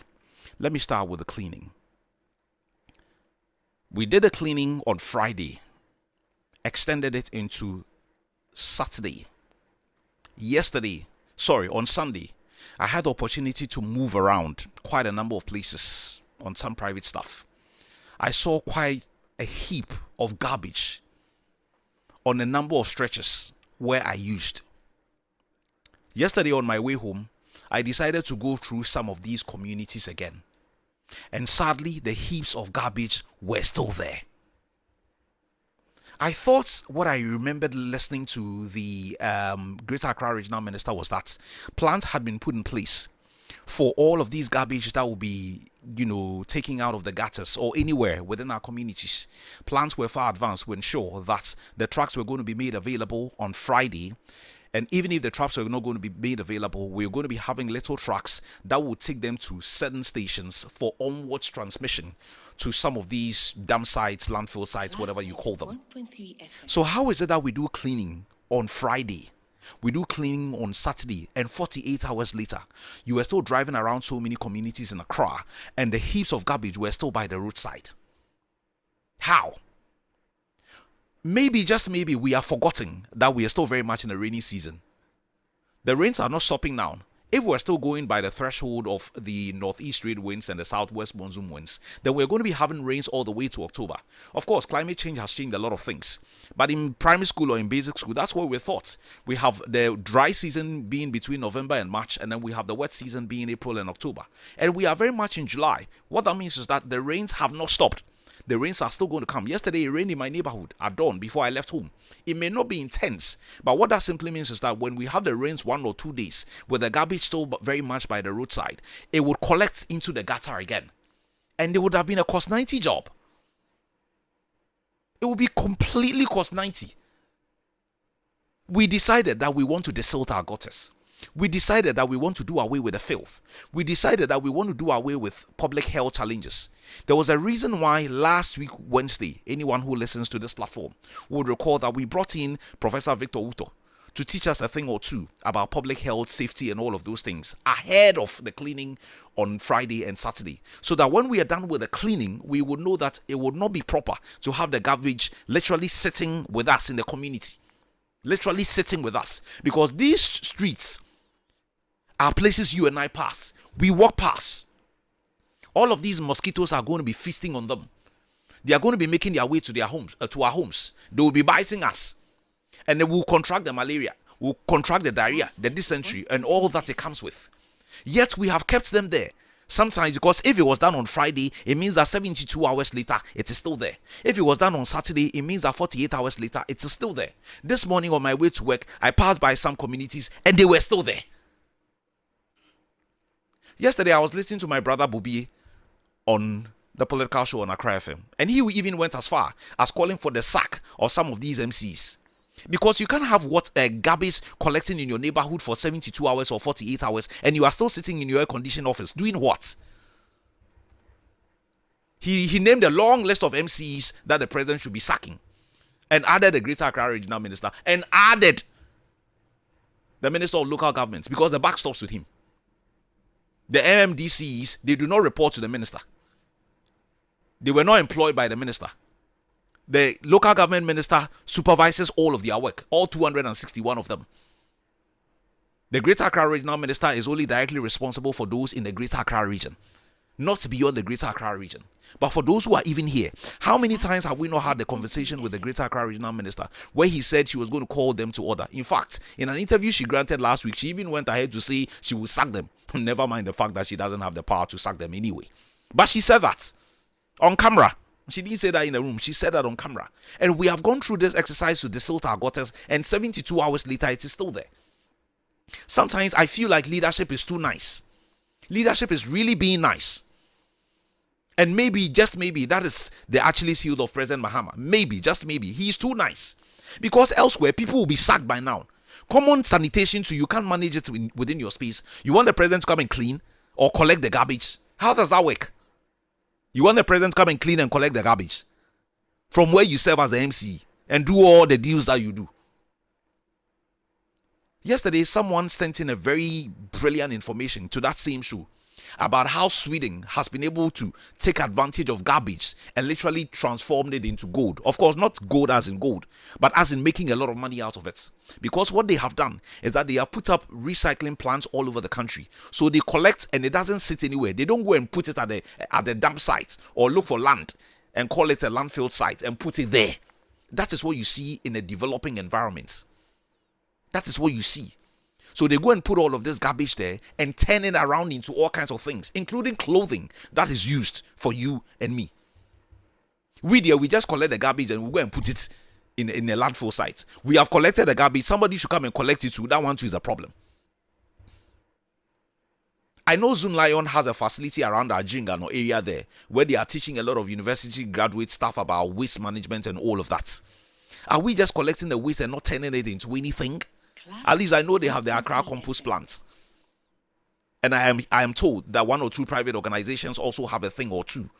But what are we doing if we are just going to collect the garbage or collect the rubbish and just leave them there and not do anything with it? Then maybe we shouldn't bother ourselves. Because these were things we discussed only last week, ahead of the cleanup exercise on Friday, that we don't want a situation where we are collecting the garbage and leaving it there. Yesterday, my colleague Liz had a reason to complain about her stretch all the way from Tema West, Lejokuku Krowo, Ladadi Kotupong to this place. The garbage was still very much by the gutter. Why do we do this to ourselves? Why? We are done cleaning. Collect too, as it has become a problem. Sometimes you just don't know. You just don't know. Like Mensa would always say, maybe the black man, something is wrong somewhere. Anyway, but I won't get into that. The MCs go around. There's a reason why His Excellency gave you an opportunity to serve. We know a lot of you are there to loot anyway. But there's a reason why the president gave you an opportunity to serve. Go around your municipality. Get a truck. Whatever you can use to collect the garbage. Because even if you don't have one, you can take it to the transit station that we're told. Go around your municipality. Don't sit in your air-conditioned offices just sleeping and collecting brown envelopes. Move and clear the garbage in your community. If you can't do it, to sack yourself. And the Minister of Local Government too, the buck stops with you. If you can't get your MCs to work, maybe the president should come for you. You're a fine gentleman. I know you work very hard. You put in a lot of work in all that you do. Your staff speak very highly of you. But you've got to get them to work. I know it's a huge number, 261 people, and going around the country, it's a big job. But you've got to find a way of getting them to work. You spoke about sanitation going to be one of the KPIs when I interviewed you here. But it doesn't look like that. Not too long ago, we spoke about Accra being one of the most beautiful cities. And then the Aboagye, that one, it didn't happen. It's still very dirty and still very filthy. Then the second thing I want to talk about quickly before I open the phone lines. What is this obsession with political parties? Where an individual of the party is arrested for whatever reason. I'm not saying it's wrong. Nothing stops you from going on a demonstration. But what is this obsession of busing people, taking them there, and wanting to literally do whatever they like at the premises of some of these state-owned agencies? Yesterday, I saw a video of a young lady who said pepper spray had been sprayed into her eyes or something, and was ranting and raving and cursing everybody. And when a very simple question was posed to her as to why she herself was there, she was just spewing, with the greatest of respect, a lot of wild stuff. Even granted, Mr. Aboagye has not been managed or handled the right way. What is this thing where we mass and bash people? And all they want to do is to go and cause mayhem. And yesterday, by virtue of the actions, that part of Accra, for those of you who know the offices of Yoko, that's a major road. That would go all the way to where the Supreme Court and all of those courts in that corner is. And then the high street is also there, filled with a lot of companies, a lot of banks, a lot of traders. Literally everything came to a standstill because you forcibly wanted to enter the Yoko building and get Miracles out. If you disagree with the actions of a state agency, you know what to do. And some of them were leading members of the party. You know what to do. I heard lawyer Atachia on a number of platforms yesterday speaking about the fact that the bill terms were very harsh. Lawyer, with the greatest of respect, you are a lawyer of 38 years standing. The last time I spoke to you, you said you've been practicing law since 1988. So if I do the math, that is 38 years. I have never been to a law school classroom. I have absolutely no locus to challenge you on anything in law. But at least what I do know is basic. If you disagree with bill terms, you should know where to go. You go to the same courts, you go and have a conversation with the judge. If he believes or he trusts what you're saying, the bill terms can be managed. I've seen that being done for SSB entry. The figures keep coming down. Almost every time that story finds its way into the public space, the figure keeps coming down. And I'm sure he has a very good lawyer who is helping in that regard. And I know the lawyer Atachia is a very good lawyer. 38 years of practicing law in this country is not a joke. There are not too many like him. And he would know this. So this thing about creating all of this populism and, ranting and raving, it doesn't help all of us. Let's do the things the right way. Of course, as for the people, they have every right to demonstrate, but they can't take the law also into their own hands so that their demonstrations become a challenge for people within that same vicinity. I do not think it is proper, with the greatest of respect. If we disagree with a thing or two concerning the gentleman involved, then we pursue that. But then again, here's the thing, 55 million is not coins. How is it that when it comes to people who find themselves in power and in governments, they appear to have access to practically all our coffers? How? And now we are even told that the accountant is paying. Do you know what that says to the average person out there? That when you people, you come and tell us this nonsense of coming to serve, all you do is to create loot and share. Me, that nonsense, I don't even want to hear. When a politician is saying that I am coming to serve. You are coming to serve who? Maybe you are coming to serve your friends and your family, but not the general public, because you are not there to serve us. We know that. How is this person? We do not know how much that accountant is responsible for. But if the statement of Yoko is anything to go by, we are being told that he has been paying. If he's not done anything wrong, why is he paying? Me, I don't want to say steal. But if he's not done anything wrong, why is he paying? That one, you party officials, you are not interested in that. And if you connive with Mr. Aboagye to do that, that one, you are not interested in that. If they have combined and stolen our 55 million, you are not interested in that one. If every politician is going to steal 55 million, what will be left to construct the schools? What will be left to construct the hospitals? What will be left to... And yesterday there was a story about a number of children still schooling under trees in this country, 2026. People are still, learning under trees. Where would we build the schools for them to go? We are still teaching computer lessons on a blackboard in some of the public schools. That one, you are not interested in that. Class 91.3. Because he is one of your people. So your focus is not even on the 55 million that is alleged to have been squandered. And that is only one area. You can imagine how much they have stolen over the years. And you can go as far back as you want. It's up to you. You can imagine over the years how much our politicians have stolen from us in the name of coming to serve us. This accountant who was directly responsible. This committee was set up only a few years ago before the previous administration went out. Only him alone. I wish Yoko stated how much only he was directly responsible for. then we would appreciate why he's paying back. And I'm glad Yoko are saying that the fact that he's paying doesn't mean that is the end of the matter. If everybody can steal, and then when they are out of office and we find out, we pay back, and then we will all steal and pay back later. If that is the argument, then we will all steal and pay back later. We will all steal 50 million, 200 billion, and then we invest, we use it to do stuff. When the cash is, then we go and pay the 200 billion, and then we enjoy the profits. If that is the analogy, it's most unfortunate, but I don't blame them. They are paying to serve, they are paying to do anything. They are paying delegates primary fees of 5,000 and 10,000. So what do you expect?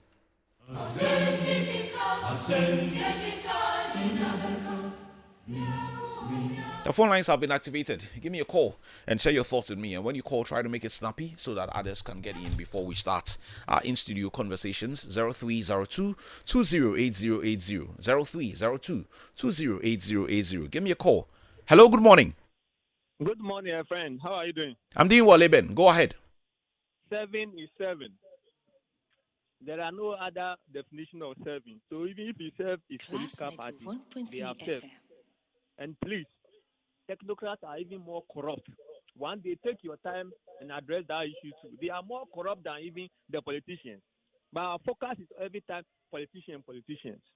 And you see, with Lawyer Tachia, the least said about him, the better. If I were the Yoko boss, I would have given Bill 100 million. You know why? The money we're told what Aboagye stole is 55 million. Is that not it? Kwame? I'm listening. They said loot. 55 million, according to Yoko. According to Yoko, the money was 55 million. Yes. And he has been given 50 million. Is it not a loss to, if he had the 50 million to pay for him to be given, is it not, I think the country lost 5 million in advance. So it's even this thing. So at times I don't understand settlers. But let me tell you something. It is high time we followers of politicians, and we need to be very careful. Not that someone is being called to come and answer questions, then we'll judge go there and demonstrate or do all the sarcastic. It doesn't help. 91.3 FM. Let's understand our young democracy. We all need to account for our deed. So if something goes wrong and we are about to account, please follow us. Let's advise ourselves. Okay, Eben, the point has been made. Thank you very much. 0302 208080. Give me a call and share those thoughts with me. Hello, good morning. Kwame. Papa, go ahead. My brother, how are you? I'm doing well. Yourself? Well, it's great. I'm concerned about what you just said. You went removing what they call it from the gutters or drains, left them on there. Let's say if they rain up continuously rain like that, what will happen? All those debris could go back into the is that not it? I don't really understand these municipalities. Anyway, the local government minister said they are working so hard. For me, dear, some of them, even the one, the person that we have in Ayazo Central is a typical example. Anyway, MPP people, we heard and seen them, seeking political power. But they are running away from accountability. How can you be running away from accountability and at the same time telling the people that will vote for you, that, what do you call it, you are not ready for to account? My brother. It shall be well, Papa. Thank you. 0302 208080. You can also give me a call and share those very strong thoughts with me, or send me a message on WhatsApp on 0500,000 202 0500,000 202. Get in and share those very strong and passionate thoughts with us, or send us a message on WhatsApp number 0500,000 202. Hello, good morning. Okay, we lost out on this caller, but you can also try 302 208080. Hello, good morning. Kwame, good morning. Yes, good morning. Kwame, go ahead. You see, I told you from day one that this SI is complete failure. Kwame, the DC assemblies, they have van. In my area here, Adenta, the very day of the SI, I've never heard any announcement going around that, come out and come and clean.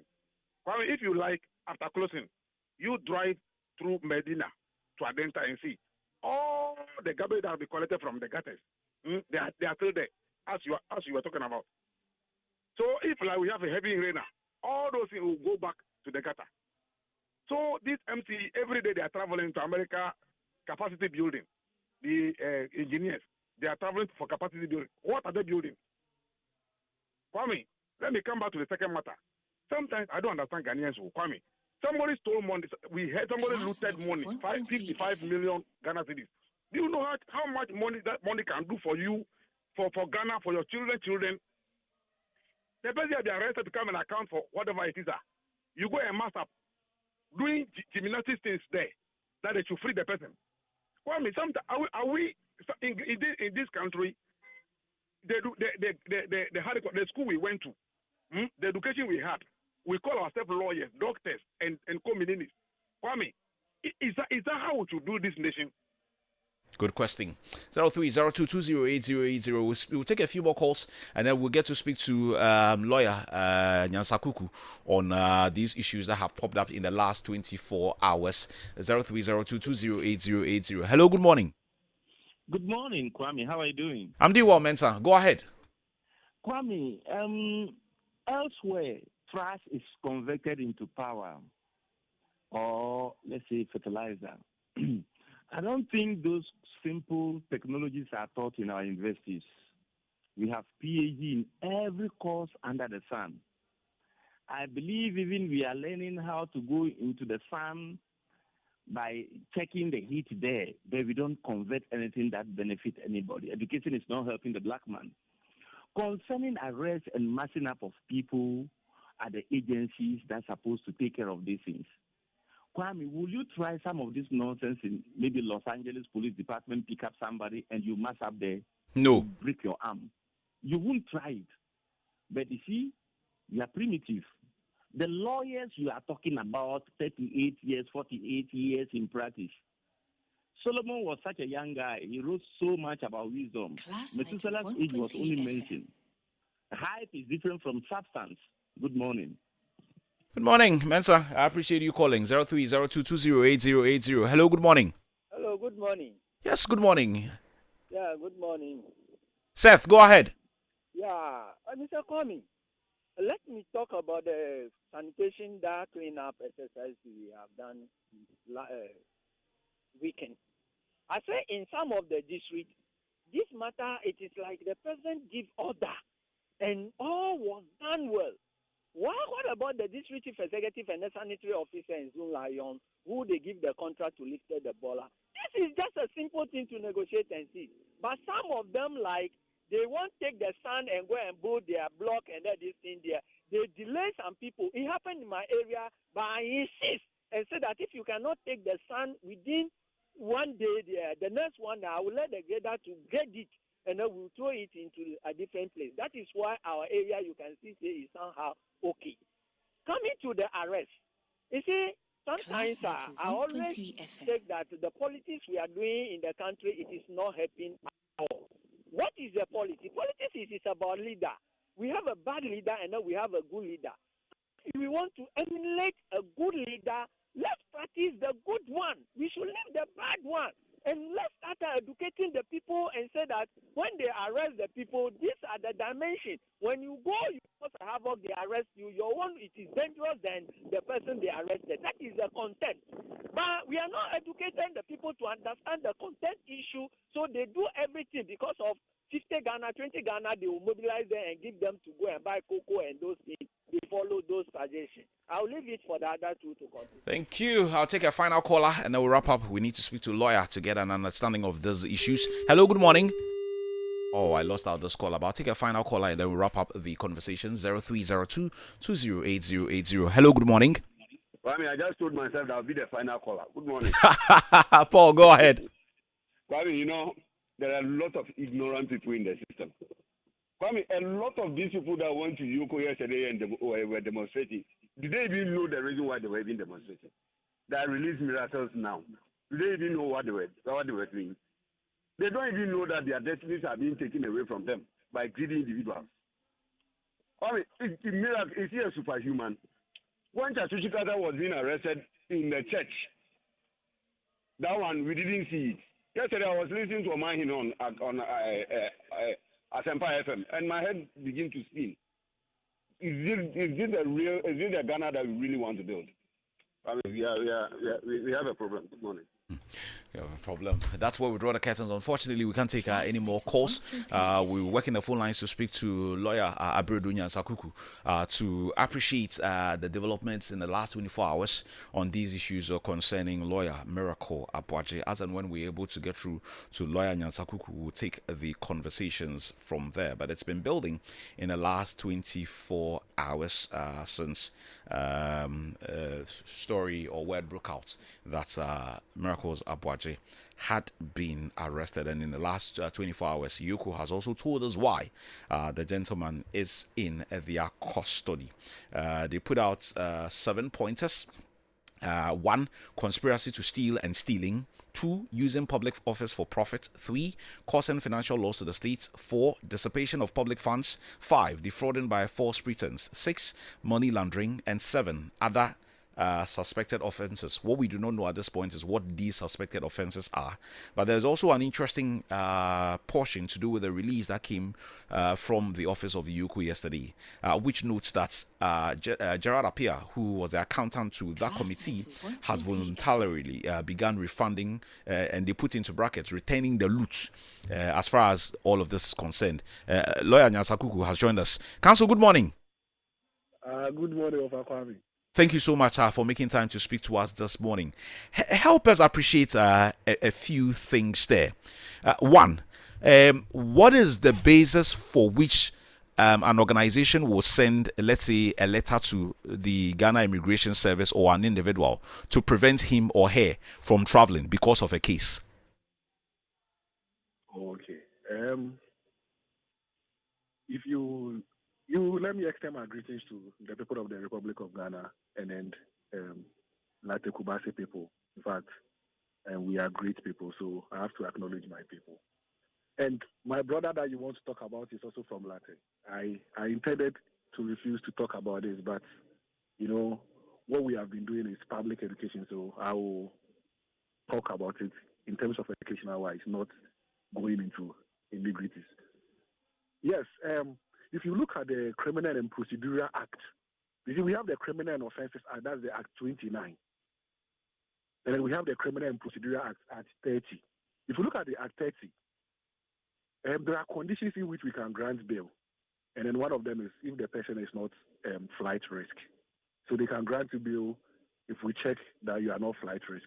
But on a normal circumstance, if we need somebody, you see the state refers to a group of people living in a clearly defined demarcated geographical area with a legitimate government. And that legitimate government is sovereign and have the power to govern. And then one of the functions of the state is to have cohesive force. We should know that the state is supposed to have cohesive force.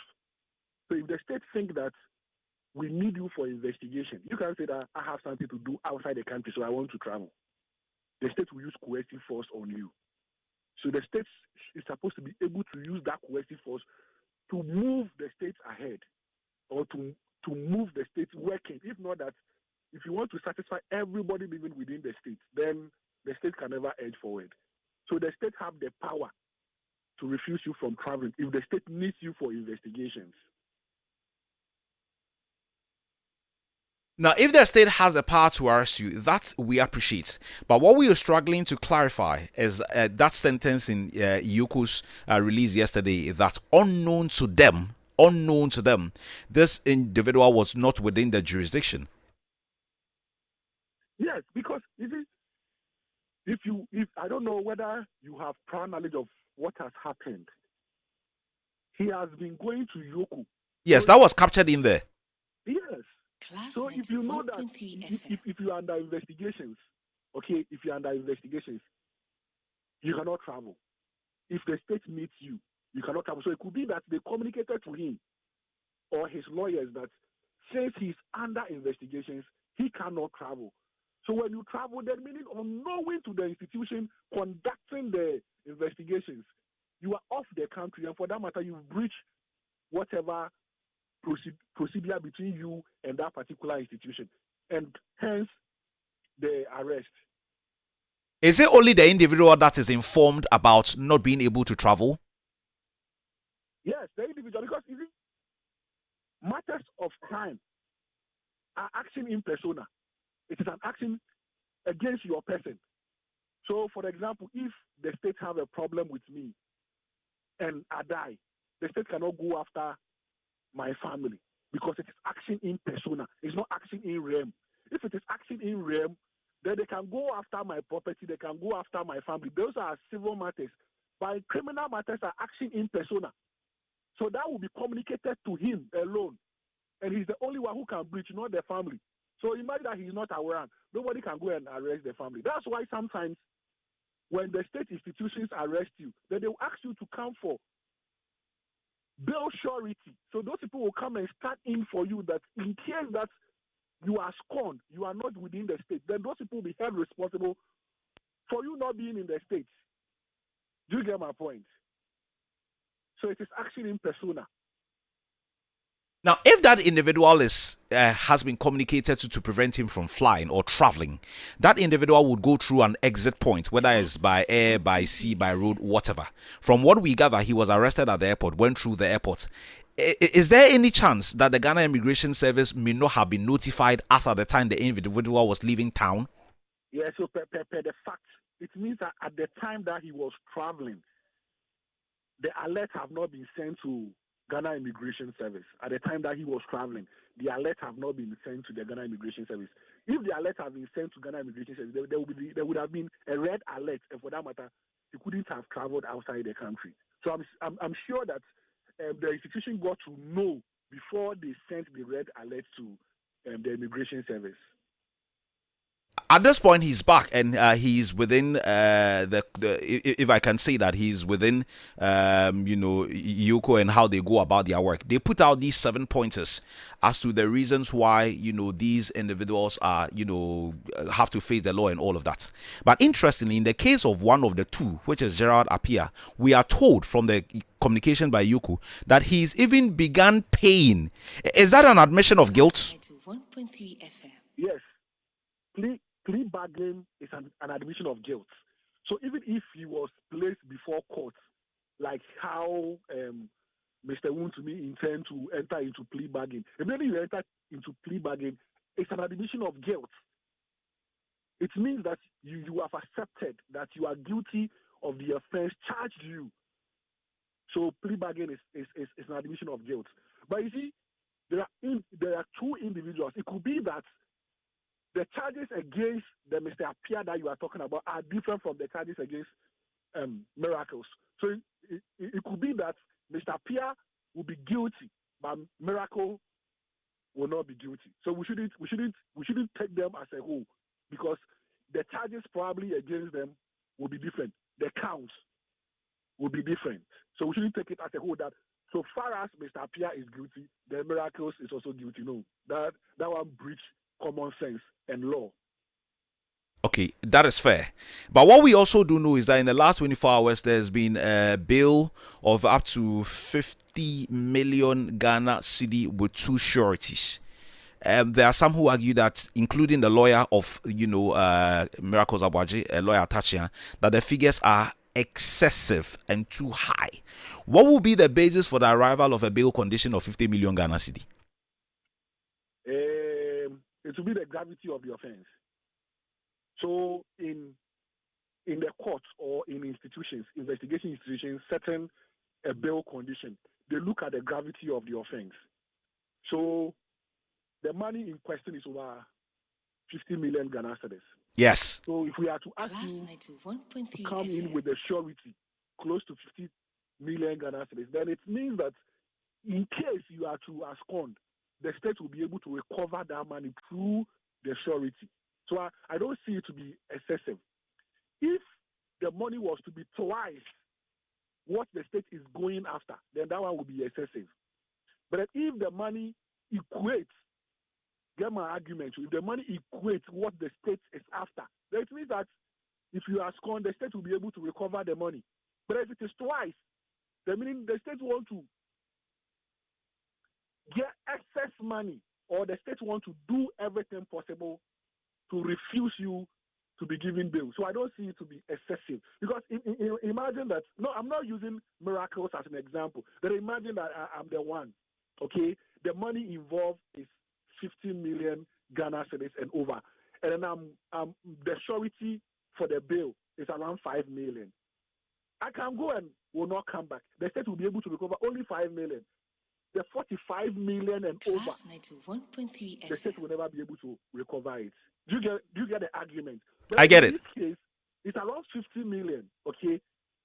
And then if there is 50 million too. Okay, fair points. Now, that's you, a lawyer, giving us this education together with my listeners. Any particular reason why the lawyers of Miracles Aboagye, for whatever reason, say that that particular figure is overly excessive? And if it's excessive, based on what? You see, I have made clear points to you that the state is also looking at its interest. And the interest is, if you are to ASCON, I'll be able to recover the exact money that I think you've stolen or you've misapplied. I hope you understand. But then, for them, they are looking at it from the angle that, oh, if you are asking me for 50 million, okay, the 50 million is too much, then it means that you want to deprive me, because how many people in Ghana here will have properties amounting to that figure? So that's where the excessiveness comes from in respect to their argument. So both angles are valid. The state is seeking to recover the money in case you are to run away. The lawyers for Miracles is also saying that if we say we should come up with 50 million, how many people? You are talking about only 2 people. You said 2 people. How many people in Ghana here will be able to raise more than 25 million Ghana cedis in terms of property? I hope you understand. So that's where the excessiveness is coming from. So both arguments are valid. Everybody is looking at its own interest. Is there anything the lawyers of Miracles can do to beat down the figure? They can go to court. They can apply to the court, or they can go in negotiation with Yoko. That is one. If Yoko is ready to listen to them, Yoko can reduce the bail bond, or they can take a motion to court for the court to do variation of the bail bond. If you remember, in the first Woon-to-Me case, exactly the same thing happened until Mr. Brian Achapo brought his property. The lawyers of Woon-to-Me intended to go to court for variation of the bail bond. So it is allowed. They can go to court for variation of bail bond, or they can enter into negotiations with Yoko themselves for Yoko to reduce the bail bond. And if Yoko or the judge declines, what happens? Then you are supposed to go by the bail bond. Or you can go for appeal. Is it my understanding then that until that is done, Mr. Aboagye is going to be in the custody of Yoko? Yeah, so the point still remains that, you see, the rule is that you cannot keep somebody more than 48 hours. If you want to keep somebody more than 48 hours, then you take the person to court. But in this case, he was granted bail before the 48 hours. It's just that he has not been able to meet the bail bond. So it means that lawfully he's being kept. He's not unlawfully kept by the state. So until the bail bond is satisfied, he can never go out unless there is negotiation for reduction of the bail bond. Counsel, we appreciate the education. Thank you. Thank you very much. That was lawyer Abredu Nyansakuku there, giving us some education on these matters. So, if you're following the conversation, I guess we are making progress with it. We'll also do our bits to follow all of these up. And then we'll be keeping you up to speed with how developments have gone. Mr. Akwoku has already joined me in the studio. We're also looking forward to having Prince Sefa in the studio to start the conversations on these matters. As we wait for Mr. Prince to join us, let me take a few messages.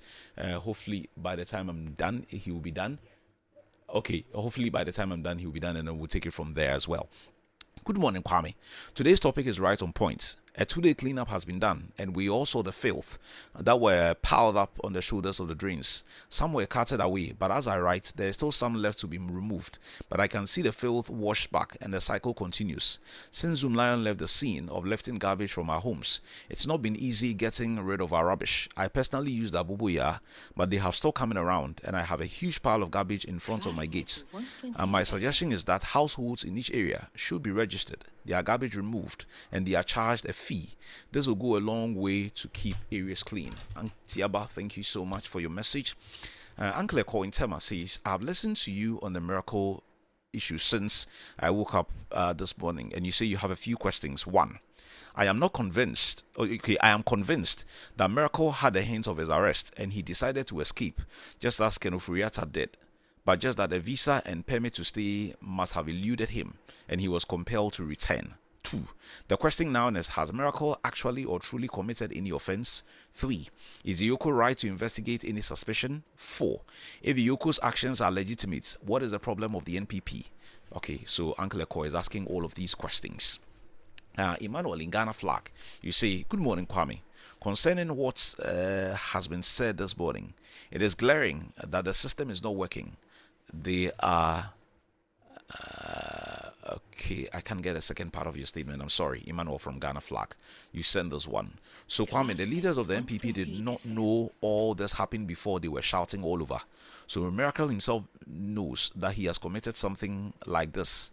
And yet he's been sitting on radio and television stations shouting and making noise. Okay, I don't know whether that prevents him from talking. I don't know. Abdul in Sun City, you say, good morning, Kwame. What at all is wrong with us in this country? How can you celebrate and sympathize with corrupt individuals?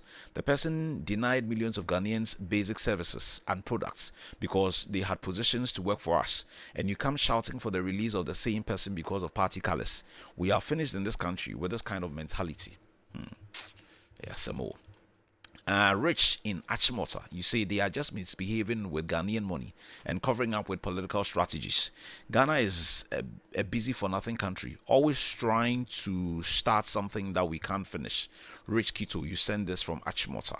Good morning, Kwame. I passed by Ashaman on Saturday and Sunday respectively and saw the rubbish removed from the gutters line on the main road, and vehicles were moving on it, marking Accra New Town. Okay, so Ashaman is clean. I want to say happy birthday to Angela from Kelvin. Please tell her we would have dinner this weekend. It's Abu Denche. Justice in Tema Community 1. You say, good morning, Kwame. I'm lost. How can over 50 million be paid into your accounts for months, if not years? When it was detected by the investigative body, you said it was an error, but not stolen. How? If I stole a goat, I'm caught. And I said it was a mistake. The goat resembled mine. What happens then? Let's stop daydreaming. Justice in Tema Community 1. Okay, Justice, I see where you're going with us. Alhaji Al Hassan Sise from Zenu Central says, good morning to everyone. Does who repay these looted funds? Do they pay with interest of the money? Okay, what I know is that these things will play out in courts as to whether they pay or they will pay or how much they will pay. I wouldn't want to jump the gun. I would leave it to the courts to manage this case. Good morning, good morning. Here's breakfast.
trouble. But coming from the inner roads, that is where the challenge. The inner to the roadside, the main road. To the main roads, it's very challenging. Okay. That's why there you have to take your time and drive slowly. Okay. My producer says he's got 3 buildings at cantonments or Laboni. You can take that. I don't have the money to pay for No, Mr. Kwok, today we are looking at 2 issues. We want to look at the roads situation on the back of all of these strips, all of these rounds, all of these comments that are coming in from various quarters concerning what we can do to improve the roads, road contractors not living up to the billing, and whether they should be sanctioned or the contracts be taken away from them completely. And then, of course, this issue with Mr. Aboagye, following what you could tell us, is a $55 million deal. That's what we started with, so we want to continue from there, and then we'll get into the roads. I'm sure you've been following the story in the last 24 hours. Yes. Why do we only get to see these things or hear about these things, the figures involved and the details, only when you're out of office? That is a good morning to our listeners and viewers on Facebook and other social media platforms. You would have to speak up for me a bit. Okay. Yeah. I'm saying good morning to all our viewers. My brother, Class you see, 91.3 FM. as a nation, the fight against corruption should not be done or should not start on partisan basis. If we want to fight corruption, we should fight it as people of Ghana who want nothing to do with corruption and corruption-related issues. If we approach it that way, it will help all of us. Because you see, I'm very, very, very sad the way the MPP are going about this issue. Because they are giving us the impression as if their political party was set up to come into power, to come and steal the resources of this nation. That's the mind they are giving all Ghanaians. They think that's why people, when they call out people, people don't come out. Yes, Dennis has been part of your communication team for a very long time. But I can tell you also that the Dennis communication has no major influence on the politics that we do or on the economy and other aspects of our life. He's just an average communicator. So an average communicator who will arrest you for what? Are we going to arrest you because you communicate for... You were the communicator for His Excellency Dr. Mahmoud Bawumia in the last election, but look how you lost. You understand me? So your communication skills doesn't have any bearing or direct influence on the people of Ghana. So why should you, if you want to become the communications director and you are going for election, I have said that if you want, you should even employ me or even giving me the opportunity to lead this campaign for him, because I will want him to be the campaign, the communication director of the MPP, because I know his effect will not count. So for that argument that they are making, I see it as people who just want to divert people's attention from the real issues. Now, if you are in politics, you work for your political party, and all of us, our interest is that our political parties will win power so that the governance of this nation will be entrusted into our hands, where we can do things or come out with policies and programs that will help the development and progress of Ghana. That is what every political party have in mind before even the parties were set up. So when you fought and you are given that mandate to help with the development and the progress of the state, yes, it is not all of us that will be given position to support the government that we have brought in. You understand me? So some people are made ministers, some are made MCEs or DCEs, whatever it is. Some are appointed to head state institutions and so on. Wherever you are put, you should know that it is not an extension of your political position. Wherever you are put, you should know that you are there as a steward for all of us. As a steward, we expect certain things from you. We expect that you will be faithful to the position that you'll be given. We also expect that you will work to improve the sector that you have been appointed to. We expect that the resources there will be managed very well, so that at the end of the day, you should be able to give accounts of your stewardship. And when you are in that office, yes, you came from a political party, but when you are in that office, you work as an individual to serve the whole country. When you are taking decisions, you don't inform the political party that you came from or that you are working for. You don't inform them.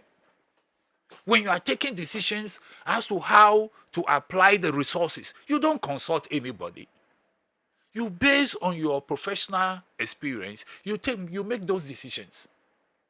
So I believe that when you leave office and you are being asked to come and account for your stewardship, it has nothing to do with your political party. It is you that we are talking about. So if they say, come and account for your stewardship, you should be willing. If you know that you've not done anything wrong, you should be able to go and explain the reasons why you took certain decisions. Why should you make this thing look like political parties are set up to come and rob the state? When I have said this several times on different radio stations and televisions, that nobody can deny that I'm an NDC person. I am core. I believe in the principles of the NDC, and that is why I belong there. So that objectives that we all have to make Ghana a better place, development, stability, and all those things, that's what I believe in. So now that we are in government, I expect that my people will conduct themselves in such a way that we can deliver the development that we promise Ghanaians. We can give them the stability that we promise them. That is what I'm expecting, that every appointee will work towards that. At the end of the day, you are the one taking the decisions. If you misapply state funds, if you connive with people to divert state funds, it is you who will answer at the end of the day. When you are caught, I, Alexander Akwaku, will not come and follow you. You have to go and face them. If you are my friend, yes, that doesn't mean that if you have been accused of corruption related issues, our friendship ends. So if I'm coming to where you are, it's because you are my friend, not because we belong to the same political party. And we should be able to distinguish between the two. But we've made it in such a way that people come into politics with different minds, with different agendas, and they will come and execute it. When they are caught or they are asked to come and give account, then we'll rise up and we'll be demonstrating and saying that it's man anti, it's witch anti, it is this, we are trying to... That is not the issue. Dennis has been communicating in this country for a very long time. My brother here has been communicating for the MPP for a very long time. Have you ever heard anybody arresting him for communicating for the party? So they should stop those things and allow the process to go through. I believe that if Dennis is innocent, by the time he will be taken to court and he will also give his side of the story, the court will listen and they will come out with appropriate judgment. Let's not try to allow people to hide behind political parties or political persuasions to do the wrong things. Then we will come out and be following them. No. Then it means we are not ready to fight corruption. You are a figures man. So again, help me appreciate this. When you work for a government organization or a government agency, one, they are supposed to be internal auditing structure, correct? Yeah. At some point, there will be external editors coming in at some point. That would take me back to the question I asked. So how is it that in those days when, let's say, he was in charge, the internal auditors would have come in? They didn't see anything. The external auditors probably came in at some point. They also didn't see anything. According to Yoko, they were alerted by the new management of that organization. So all those who came to audit the documentation before the new management came, they didn't see anything. You see, we have different types of audits that are conducted. And depending on the audit and the informations that are provided, you may not necessarily be able to say that a wrong has been commissioned.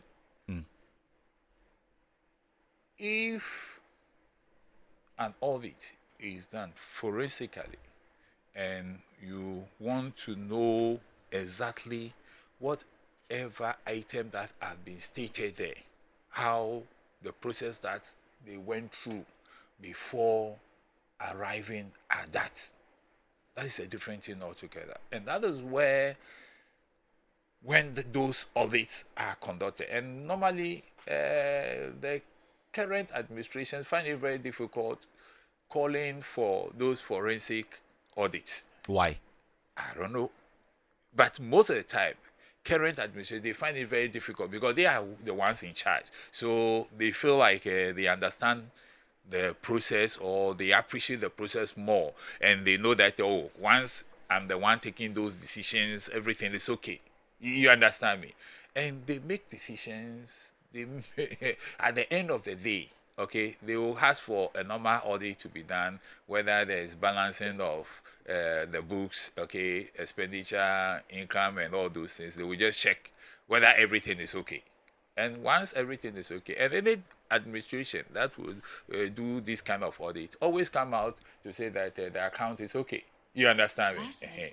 At the end of the day, that same account can be put through forensic process, and you will see that a lot of things that have been stated there are not correct, or are not in conformity with the objectives of the sector.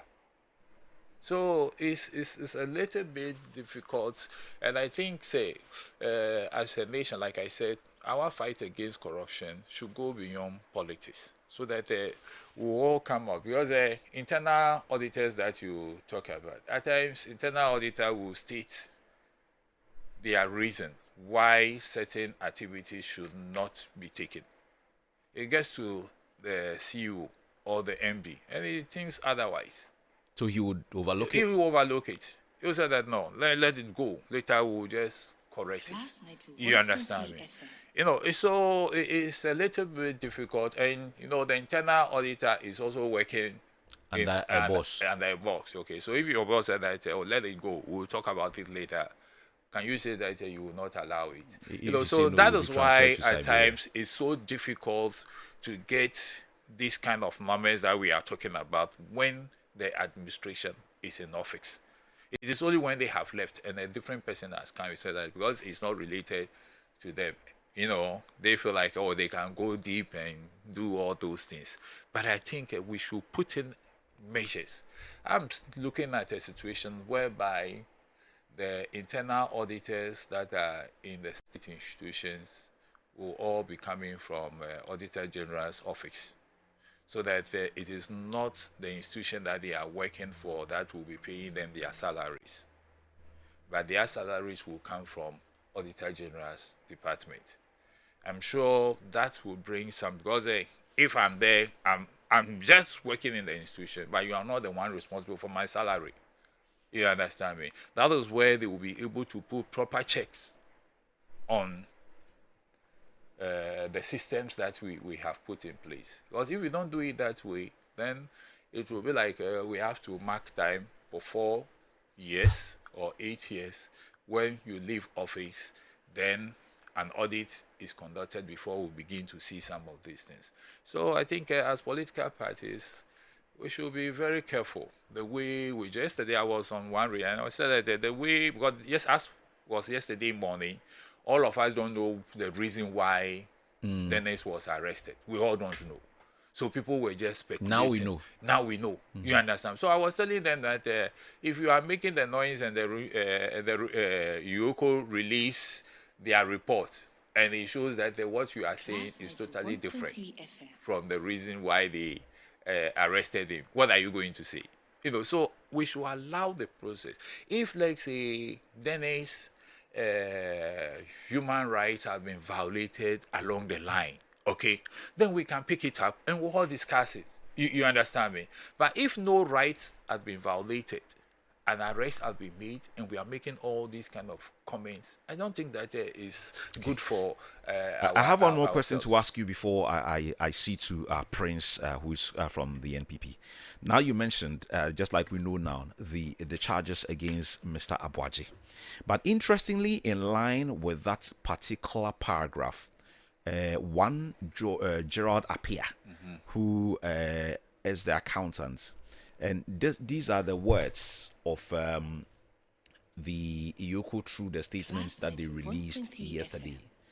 IOCO notes that Gerald Appiah has voluntarily begun refunding, and they put into brackets, returning the loot of funds connected to the crimes under investigation. Then they go on to say, these recoveries do not, and by themselves, conclude that the investigation process neither does it absolve any suspects of any crime. It takes me back to the previous question again. In the case involving this gentleman who worked with Mr. Miracles, he has started paying what he was probably accused of. Yeah. I spoke to a lawyer before, and you were here. I'm glad you were here and you followed that interview. For an ordinary person, that is clear admission of guilt. Oh, Yishka, that's why you are paying. If you've not done anything, you will go to court. Yes. Yes, it could be an admission of guilt. You understand me? But like the lawyer you spoke to earlier on mentioned, the fact that there is an allegation against you, okay, and you are two different people, they can have, depend. It's got the accountant role in the institution is different from the CEO. Yes, I get that. You understand me? The CEO may not directly be involved with money. You understand me? But all monies that goes through, okay, it needs to give approval. Is the accountant that manages the books properly. You understand me? So I don't know the charges against him. You understand me? And to what level that they have made their investigations. I don't know. It could be that the investigations that they have made on the role that the accountant play in this situation, they've gone far to the extent that the accountant himself have realized that no, my role in this transaction has been exposed, so I don't need to carry it further. So I'm accepting that, okay, yes, I committed, so allow me to start paying, which he have started. You understand me? On the part of Miracle, it could be that the allegations against him are totally different. You understand me? So it will be very bad on my part to sit here and say that, oh, the allegations are against him. If the accountant have accepted his guilt and he has started paying, then Miracle too is guilty. At least let's allow him to go through the process. Okay. If by investigation and by the evidence that Iyoko has, and he also realized that no, the things are against me, they are around my neck. Let me also enter into bargain procedure with that is his decision. If he decides that he want to contest it fully to a court, that is his decision. You understand me? Because our law says that until you are proven guilty, you are not. Okay. You understand? So we should allow the process. But what I'm saying that simply is that the MPP as a political party has no business getting themselves involved in this arrest. They should allow the process to go. If, like say, by any means you realize that your party members' rights are being infringed upon and all those things, and you want to come in and talk about those rights, fine. But don't come in and make allegations of he just announced that he's going to contest for communication director. That is why people he has been arrested because they want to intimidate. I mean, it's nothing Okay, like that. so that's why Prince is here. So Prince will speak representing the interests of the party. Prince, good morning. Good morning. And Prince is former CEO of, is it GIFEC or GIFEC? GIFEC. Prince is former CEO of GIFEC and he speaks for the NPP as well. So, Prince, what is your problem? Because I've been hearing as many of your officials barking, screaming, shouting, all the words you would want to use. If you can get the mic closer. Yes.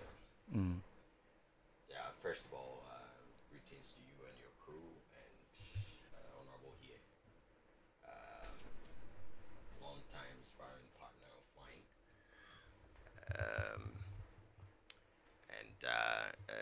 I'm happy to be here. If you can kindly speak up a bit for me. Yeah, sure. I hope the mic is now placed well. Yes, it is. Everything's good. Okay. So for me, I am really saddened by what is happening. What exactly? I'll get to it. What I believe is a debasing of our democracy. It's not practiced like this anywhere in any serious country. This is not how democracy works. And I was reading from lawyer Maliba this morning. Maliba, I believe. He's at what? The road commission. Road safety. Yeah. Commission. So, and he said something that I found extremely interesting. He was warning the appointees of the current government to realize that what is happening should serve as a warning of sorts to them on how to conduct themselves. But you see, my lawyer and I have been discussing this issue of bail conditions and the Kwebu case, which is related to this. You know, I think it's Kwebu and Attorney General. And my lawyer has always believed that that precedent has not been fully implemented and that it's been scattered. And you know, one thing that occurred to me was this idea of bail, these onerous bail conditions that are being set, and the idea that is supposedly said to need to be commensurate with the charges, or at least the suspicion. See, my brother, every NDC appointee should be scared today if nothing changes. Because if they have not done nothing wrong, they don't have to be scared. I'm you know, just allow me, because I'm taking my time to build up a point.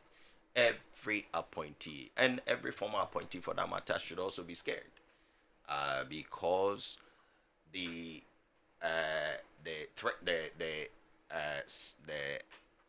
basis upon which these conditions or these bail conditions are being set is based on an investigation. Since when did investigations become proof of anything? So on the one hand, we say behave right? Conduct yourself well, which is all very good advice. But on the other hand, you could be accused. Read carefully what Yoko put out. In fact, Yoko put out zero evidence about Miracles' culpability. All they said is he's under investigation. Isn't that correct? Right? He's under investigation. At least that's the import of what I read. He's under investigation. So the investigation covers 100 million cities. So now we set a bail condition that is commensurate with, in this case, it's 55, but I'm just using some hypothetics here. The investigation covers 1 billion cities. It's a huge case. So we set the bail condition commensurate with 1 billion cities because we're investigating you. How is this even legal? I was thinking about it, and I'm yet to discuss it with my lawyer, who I discuss these kinds of things with all the time. Every now and then, when something doesn't sit well with in my mind, because we're all sitting here, and every viewer and every listener should think about it. I suspect that you're involved with something that covers 1 billion cities. So we have to give you a bail condition related to that's commensurate with 1 billion cities. Based on what? Has he been proven? How? And we say that we believe in the principle of innocent until proven guilty. But you haven't even charged the person. Perhaps if there's even a charge, I can imagine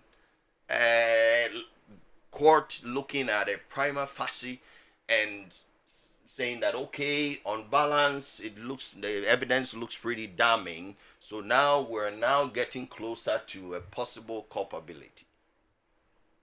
So now perhaps we have to look at some commensurate bail condition.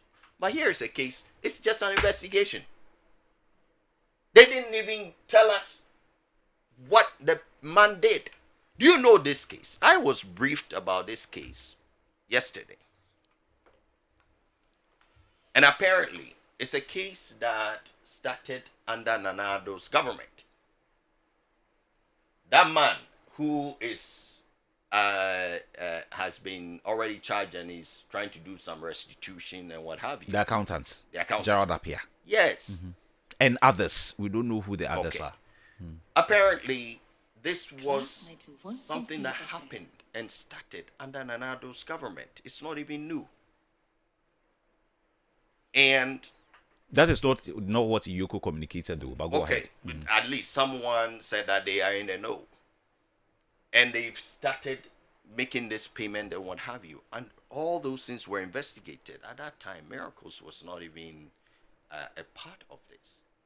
The fact that something happens under someone, whether he's the head or somehow part of the leadership, doesn't mean that the leadership is culpable. If what you're saying is anything to go by, so did that person also tell you that there was a crime following that investigation or when that investigation was done? Please, I do not understand. Okay, you said that investigation, from what you gather, probably started even earlier under the previous administration. It wasn't an investigation, it was concluded. Okay, concluded that Miracle was not a part. No. Yes, and I'm asking, but did that investigation also conclude that others were a part of this issue? If you have that information. Honestly, I don't have that information. Okay. What I have is that Gerald, what's the name again? Appiah. And others, we don't know who the others are at this point. Been surcharged. He had been surcharged.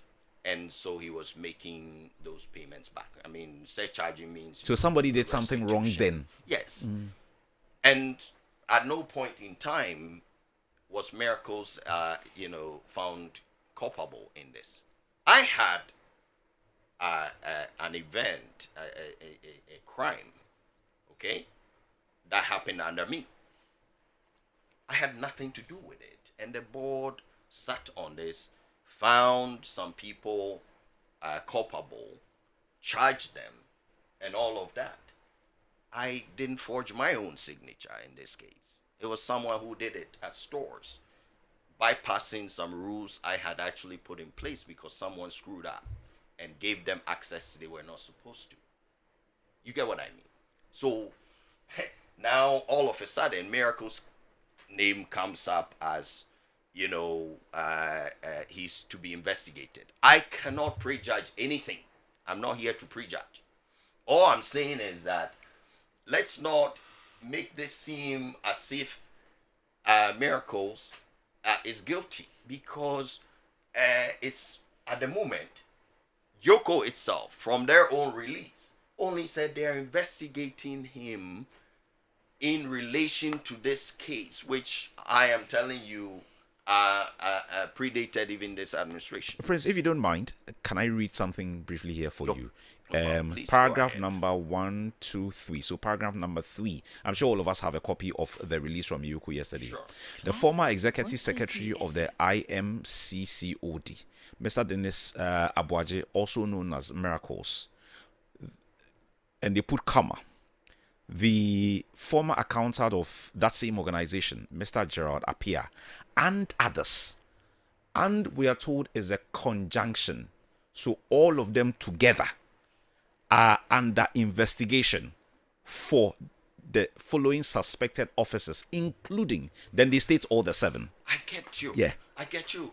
So Yoko would have started some preliminary work there. I'm just saying that this case may have even predated this administration. That's the main point I'm trying to make. But the more important point I'm making here is that this is an investigation, which Yoko is certainly empowered to do. Just like the police can investigate anything. They said that the current executive secretary filed some petition or what have you to Yoko to investigate, and they're investigating. No problem. It's the law. Nothing wrong with that. But now we're setting bail conditions based on the amount involved. Is he guilty? The Yoko never said that they are setting those conditions because of the figure involved. Have you heard of the apparent onerous 50 million cedis bail condition or something to that effect? Yeah, we're all aware. But Yoko never said in their statement that it was because of the 55 million figure. That is how they arrived at the 50 million. Okay. So, sorry, what I'm trying to say is that there's a 55 million CD investigation. Yes. That is ongoing. Then there's a 50 million CD apparent. That is correct. It's not even apparent. It's correct. Okay. Bail condition. Yes. Set. Okay. And at least reading on the various walls out there on social media, people are justifying these things that generally it's up to them. It's not up. Yeah. That's fine. But the courts are said to set bail conditions commensurate with the suspected crime. And I'm saying that suspected crimes on which we're basing these kinds of bail conditions, onerous bail conditions, okay, it's more than a slippery slope. Because a new administration, for instance, that also decides to be going after every political opponent, just like this government has been doing, clearly, all right, can just at any point in time decide that honorable here is under an investigation. They can even get the current appointee, where he may have been an appointee, a former appointee, to just file a case. They start the investigation, they arrest you, and then they put a high bail condition on based on that suspicion. Does that make sense? Prince, are you? And isn't that scary? Okay, so if I could move on from there, are you also aware that even if the bail conditions have been set by Yoko, which you may find very high, you can appeal to that same organization, or you can go to court to have it reviewed? I get that. Yes. I get it. But I'm also telling you that what are we doing? What kinds of precedents are we setting here? Why are we setting these onerous bail conditions? Remember, under the MPP, appointees who were charged, even charged, were given almost at all times self-recognizance bails. This is how the MPP treated the NDC appointees, former appointees. And you are now setting these 100 million, in Wuntumi's case, I believe, in the case of Asibe, Osesibe, his was in the hundreds of millions.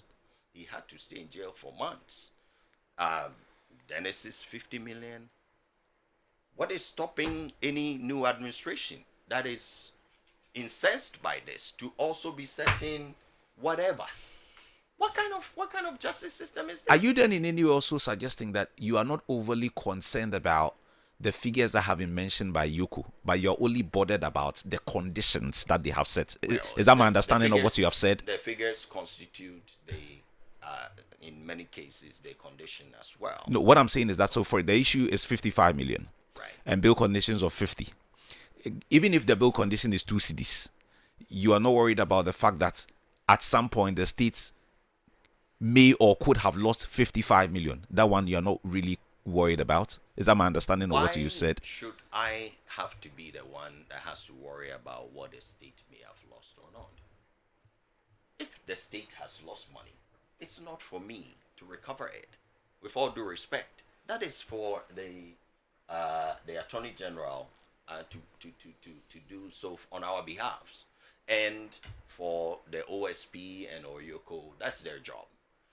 It's not for me to be worried about that. I don't even know the details for me to know these, kinds of things. It's, with all due respect, that's their job, and they are there. They are empowered, in the case of the Attorney General, by the Constitution itself, to make sure these things are taken care of. We're all worried. Who doesn't? So, want like Mr. Koku said, money? leave them to do their job. Why are you shouting and Not screaming? about, why am I shouting? No, not as in you, but as in your political party. Leave them to do their job. Why are you shouting and screaming? I just spent about 10 minutes explaining to you that the issue has to do with these kinds of arrests based on investigations.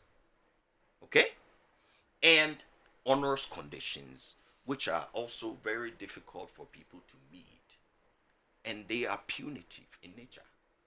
You have had some of your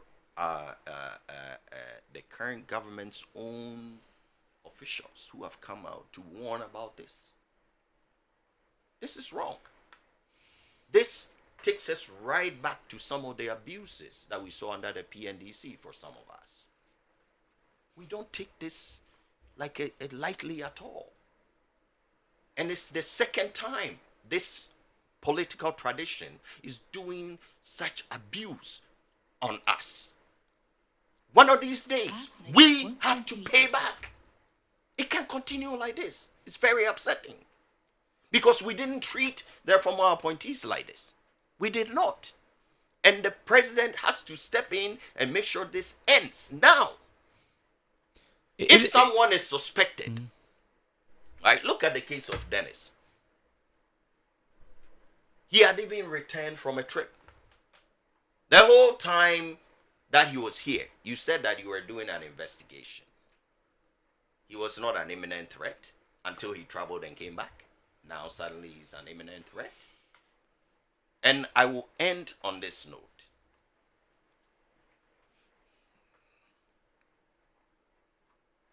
It has been one too many of these people being arrested, as if there's an imminent case, an imminent charge. One of the things I look forward to all the time is a charge sheet. I read them, because that to me is really what matters. Of course. Not the speculation, not these kinds of media trials and what have you. They are meaningless to me. I'm too intelligent for me to start trying to believe in anything when whoever is making that accusation or allegation hasn't even been able to prepare a charge sheet. I take it sometimes nothing more than like just a rumor mongering. They are virtually useless to me. except it affect people's lives. It tarnishes the image of my MPP because the government is just creating this this cloud of corruption. So I take these Class things. 91.3 FM. I literally take offense at them, especially if they are not followed promptly by charge sheet. The last time they did something like this that I can recall was in the case of Provincial. Oscar Provincial. No. The former boss. Boss, yes. That's Oscar. I think Oscar was the Edward. previous one. Yeah, is it Edward or something? Yeah. Edwin. Edwin, yeah, thank Edwin you. Provincial. They arrested him like this. They took him from the airport. In this case, he was traveling out to a conference. They embarrassed him.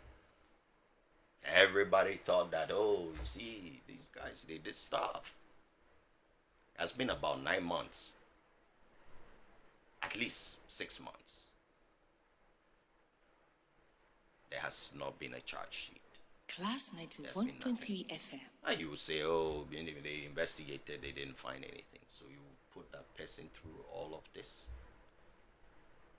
There was nothing imminent, but the whole arrest told Ghanaians that these people have done something, because when you arrest in a very civilized, serious democracy, such as we should be, but which we are, moving away from at this point, okay? When you hear that the authorities are charging someone, the expectation is that thing has really advanced, right? And so the authorities are now being public about it, because most of these things may be on the quiet, as they should be. People's reputations are at stake. If it happens to you and you're not guilty or you're not culpable, you won't be happy about it. So they usually do these things on the quiet. Then when it comes out and they charge people and they arrest people, you know that they are ready. What happened with Provincial's case? Let me ask you 2 quick questions and then we'll move on to another topic. They're One, just abusing power. That's okay. That's your opinion. I respect it. One, the bill conditions at this point is 50 million. If it was 2,000 cedis, so that would be okay for you. That's the first one. And 2, what is this thing about rallying party supporters to go to the organization to go and do what exactly? You see, you can put the two together for me. The P/NDC are taking us for granted. They think we're less human beings than them. They did this to us, killed us. They murdered many of our folks. They confiscated businesses. And they got away with it with the indemnity clause. They are at it again. 1.3 FM. See, you may think that I'm exaggerating, but I mean every single word that I'm saying here.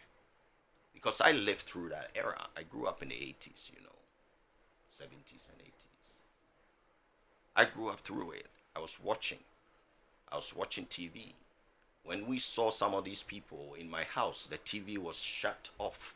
We couldn't even listen to them. That's how I grew up. And they are at it again. And they believe they will get away with it. You know what they will try to do?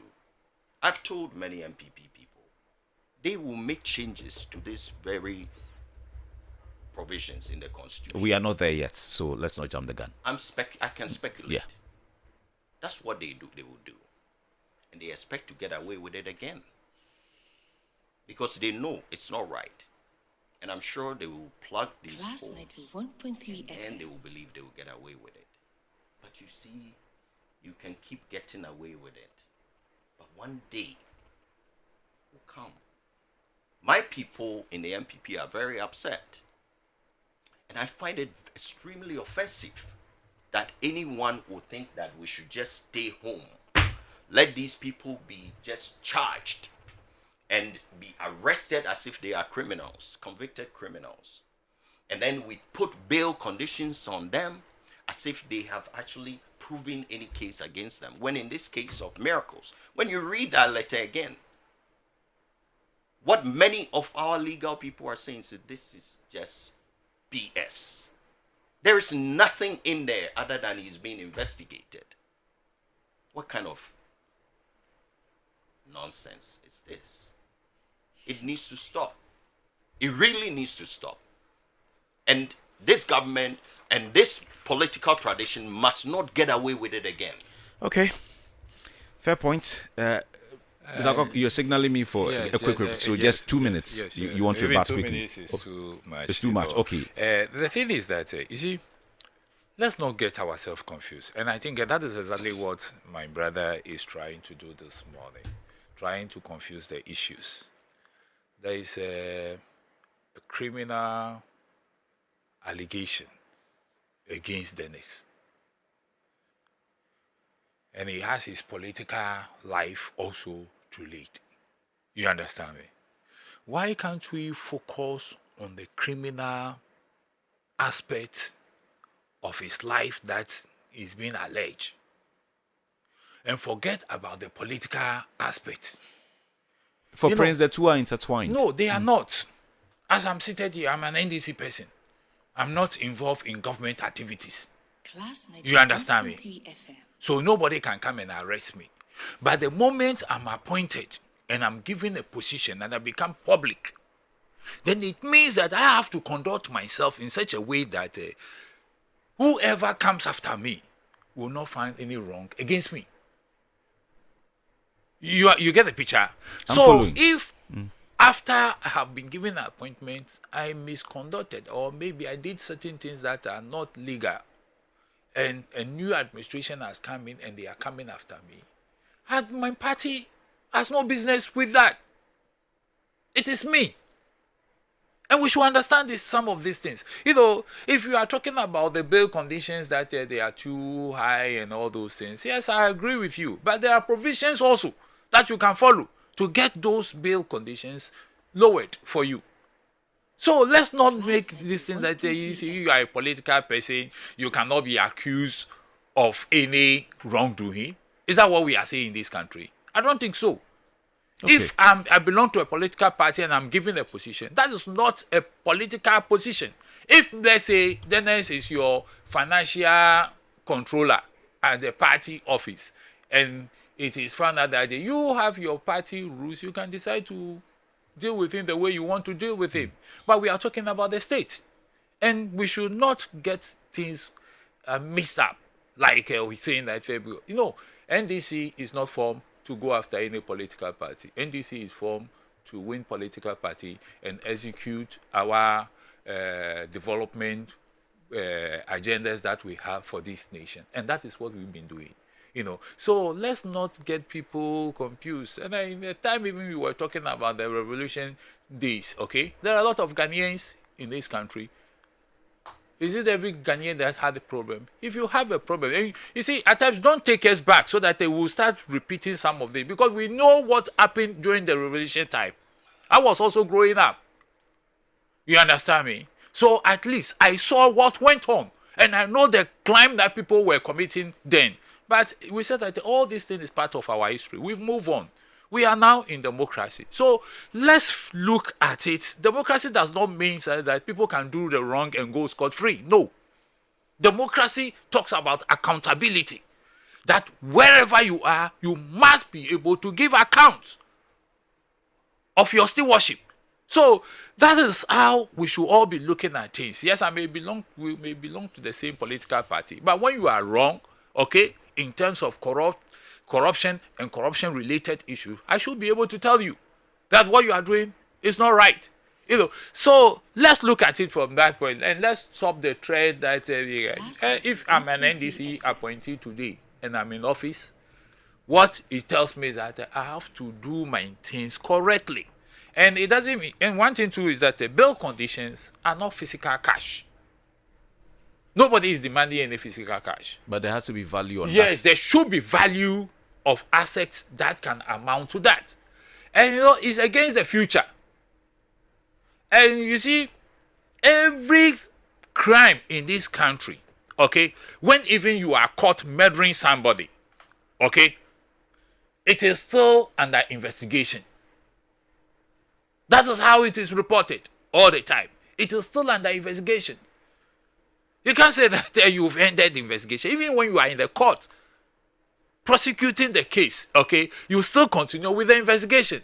You understand me? So let's not create the impression that I'm not saying that he is guilty, but I'm saying that the institution says that that is what they are investigating him for.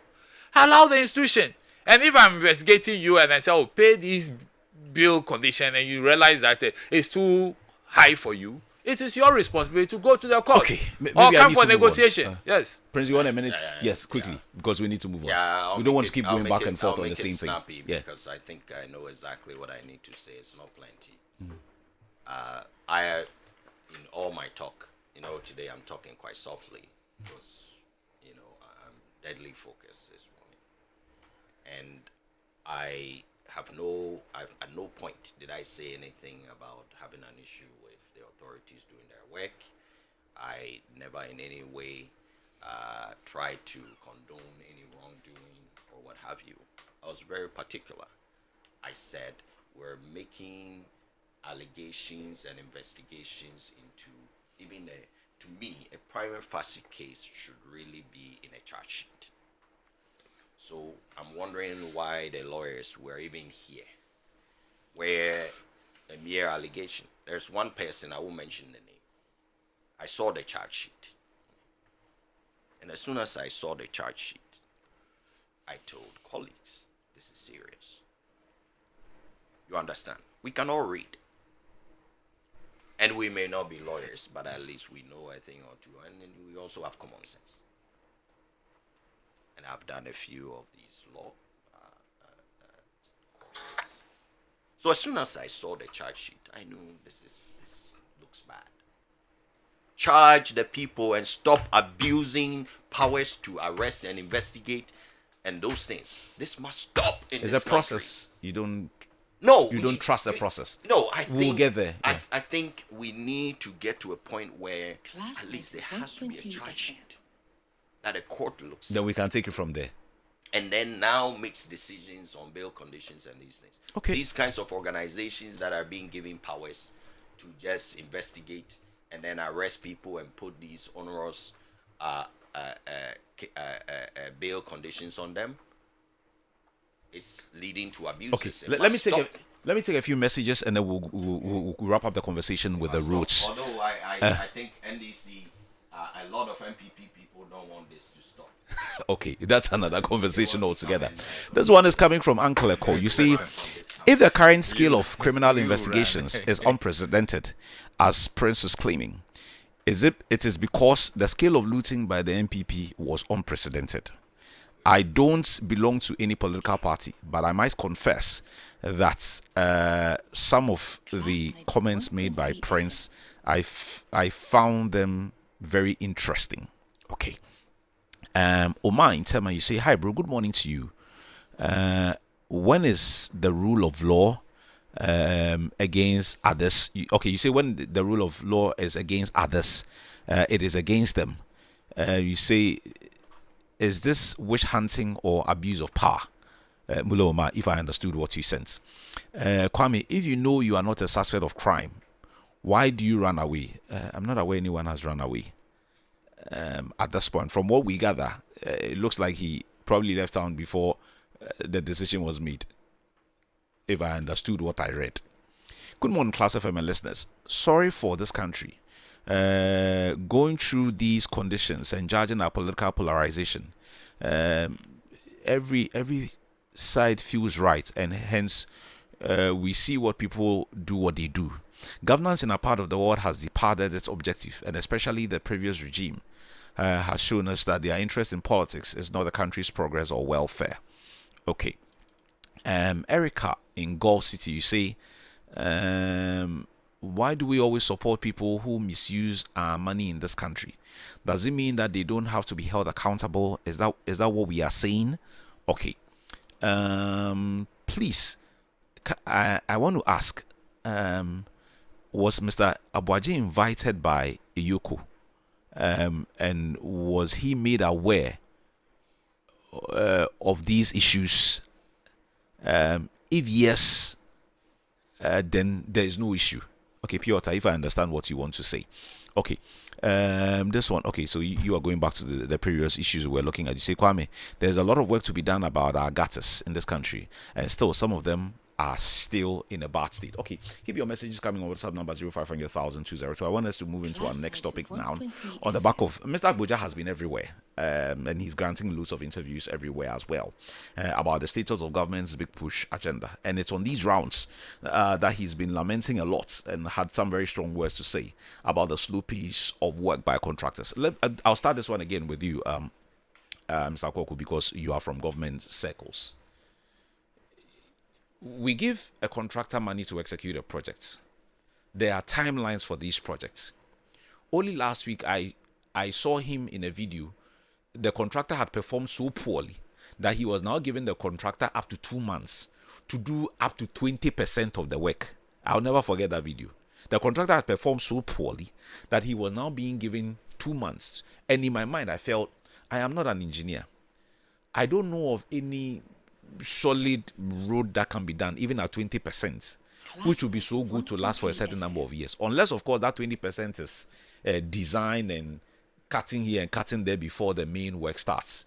From what we know, money has been made available, or money is available. Why with the greatest of respect, why are the contractors doing us like this? Or some of them? Some of them, I don't know what's wrong with them, whether it is deliberate or they are having some serious challenges that they are not making government aware of. You see, when contracts are given, it's broken down into phases. And each phase and the work you are supposed to do. But these big push contracts that we are talking about, most of them were given mobilization. If I'm not mistaken, most of the time, when you are giving mobilization, they give you mobilization that can do maybe about 20 to 30% of the work. And the rest you have to go and look for your money. No. You see, as you do the work to that level, you understand, when you get to a certain level, you have to read a certificate. You understand me? Then they will come and inspect the work, whether you've done up to that percentage that is expected of you. When you have done that, then they will reimburse you. You understand me? And by the time you will be getting to the end of the project, majority of the amount has been paid to you. That is how it is done. And I'm sure, because I listened to the minister, and he's saying that you've been giving the money. You understand? Which means the mobilization has gone. And they are expecting that you also do your part of the way. But you see, and that has been the challenge in the construction industry. Most of them, they receive their money. Class 91.3 and FM. Things that do not matter is what they spend the money on. So at the end of the day, they are not able to execute the contract to the expected level as is expected of them. And I think that is where we need to, because you'll be giving money, you know you are going to do, instead of you to spend the money on the items that you need for the work, they will rather resort to buying of vehicles. And these are issues that I think we need to look at very critically.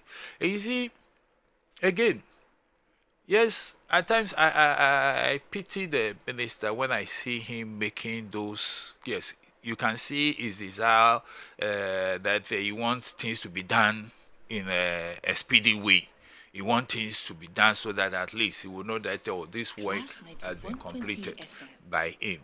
But the contractors are not helping him. And I think that he should talk to his legal teams.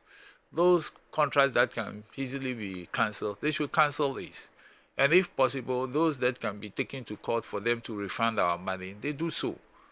And we re-award the contract to other people who are ready to work speedily for us so that we can, because our road networks are so bad, especially the roads that connect the cities and the regions are so bad.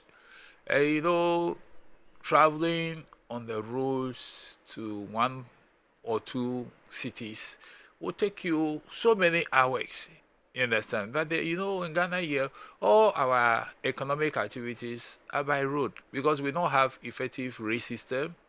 We don't have effective air system. We don't even have proper marine system in terms of transport and all those things. So the only available means for us is to go by road. And almost every year, these post-harvest losses that we talk about is not only the fact that maybe people don't want to buy those items, but at times even the transporting those goods from the farm to the marketplaces and so on is a problem. Transporting them even to factories who can do the processing is a problem. And that is the main reason why the government came out with this express routes idea, because the way I saw the mapping, the way it is being done, it means that it's covering almost every region in this country. You understand? And if we have it starting from the eastern corridor going all the way to the north, coming to the western, then back to the southern sector, it means that we've passed a ring, okay, of roads around the country, and that is good for us. It means that once that one is good, okay, the inner ones can easily connect to it, and we can have goods and services moving at a faster rate for all of us. And if people are delaying us, we shouldn't allow that to happen. You understand? Because every road that is given to you on contract to build for us has a timeline, and we should be mindful of the timelines and make sure that they work. If the person breaches the timeline, it means that that even gives us enough grounds for us to abrogate the contract. So we should. It is not a matter of lamentation. I believe that if it gets there and you are not doing what you are supposed to do, quickly you should let the legal team work and get the contract off the person, and we get to somebody who is ready to do it. Simple as that. This is why we shouldn't even bother ourselves too much over rates. Yes, we give it to you. You are supposed to do A, B, C, D in 3 months. We came there, you've not done even A. You've not completed A. So we take it out from you and we give it to somebody who is ready to do the rest. Because what I was saying, that video you spoke about, I also watch it. Okay, and what came to my mind immediately I was listening to the minister is that a person is supposed to do the list and the second, so you are giving me additional days to do it, and even the days that you are giving to it, what if maybe it did some shoddy work for us within that period now, just to meet your deadline? You understand me? So we should be very careful with some of this. I mean, to me, if the person is not willing to do it, you take it from him and give it to another person. Let me get Prince into this one as well before we wrap up. The minister cannot be everywhere, for starters. There are various departments of feeder roads, highways, all of that in the regions. There are regional ministers there who are directly responsible for works in their regions as well. Does it have to, I don't know where you are from in this country, does it have to take the minister to come to where you are from to check the road? What about all the chain of people? Okay, you are not far from me here. Does it have to take the minister to come all the way there just to check what people are doing? It should not. But in fairness, anyone who has led a bit here in Ghana would attest to the fact that if you want to be successful, a certain level of spot checks, micromanagement is required, because that's where we are. In setting team dynamics, all right, you'll be taught that depending on the type of team and the kind of leadership that you provide. So as a manager, you're supposed to size up your team very well. Know that some teams require more autonomy, while others require more supervision. And supervision. So it depends. You have to know your team. He knows his team and all of that. So I can't fault him. But the more you can get out there and actually see things for yourself, the better for most of the leaders. Class 91.3 FM. Because of the human resource challenges that we have in the country. With that said, it also exposes deficiencies in our monitoring, evaluation, research, and learning, which has become so popular. It means that there's an issue there, and he needs to look at that. Okay, but generally speaking, most contracts in the country, thanks to the MPP's work, the NDC, when they left office in 2017, we came in to office to meet lots of mobilization. They used to do up to 50%. So we reformed that and brought it down to generally 15%. I understand in some cases the Public Financial Management Act, as amended, allows for 20% mobilization. They were abusing it left, right, and center. So when we came in, it was a problem. And I remember very well because I had some projects, building projects that I had to supervise. Yes, you guys, your record is more atrocious than ours, so please. You guys will never spare a second to criticize one. And yes, because they are very mouthy and they think that they've just come in recently to meet a very well recovered situation, so they have too much mouth. We have to remind them of the record that they had. They left us. So now it's 15% and 20% in some few instances, which helps because before people will get this mobilization, and after that, if you are not careful, they can even abscond. They got 50% of the money. Like you give the money to the Indian man and he absconded with our money. I don't know which. You guys. That's what I'm saying. You guys will not spare a moment to lash each other. You're really good at creating, looting, and sharing. So I'm sure you know the Indians. That's how they describe you. NDC. Oh my, please. So anyhow, I'm just saying that now we've tightened it up, and I heard the minister also has done something very good. Honorable Aboagye is one of the few ministers that are in this government who have lots of practical experience, from what I understand. Many of them never really had. Anyway, let me not go there. So he's one of the better ones, it looks like. And he said they've written into many of the contracts that you have some 3 months and you need to execute 20%. Every contract is different, so it may be 3, 4, 5. I don't know. I just read it. Okay. That's what is become a standard practice of theirs, and that's a good thing, so that they can expedite. They want to move things, so it's all good. But the bottom line is they also need to look at the kinds of contractors that they selected. Class 91. Many of them sole sourced. Remember that one, or single source. So they chose them. And a few weeks later, you're out there and you're saying that if they don't perform. Many of these companies were said to be new companies that had just been recently set up without the kinds of record, right? So that's what we had. Yes. So what do you expect? So it's not surprising you go on the road, he's seeing all these folks not being able to meet the set standard. Okay. It's their own wahala. To manage it, I guess. Okay. Let me take a few messages and then we'll be out over here.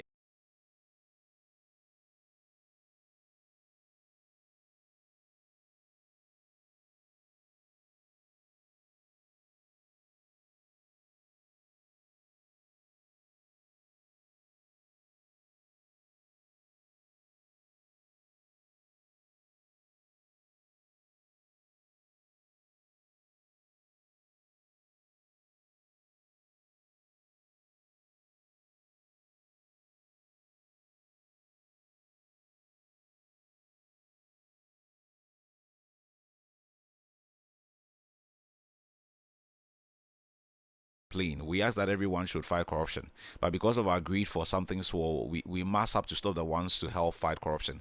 100 years later, nothing will change, you see. Okay, there's one says, "Good morning, Kwame. Help me understand something. The 50 million bill, is it in cash or in properties? Or properties worth that amount?" Yes, something that will be worth that amount. If you have the money to, I'm sure they'll take it. What happens to the bill money after the case has been resolved? Again, we explained that. I'm sure you were doing the listing. Good morning, class. Kwame, security operations is still totally different too. You need not to understand everything they do. The press release at least gives an explanation for what they are doing, but not everything may be cast in stone. Emmanuel says, "Good morning, Kwame. You can only keep a person beyond 48 hours with a court order, but this time you can't keep a person in custody at the weekend. I think it is maybe 3, but okay, you go on and on. Okay, thank you. This one says, "Good morning, Kwame. Please, how does a criminal get arrested? Invitation by security service." Gabriel from Bawalishi. Okay, I know you go through loads of processes, but before we go, are you ready to review your fortune? Review Scratch for Win is here to change your life for good. Pick up your phone and dial *850*5# on all networks, and then you choose your station to play the game.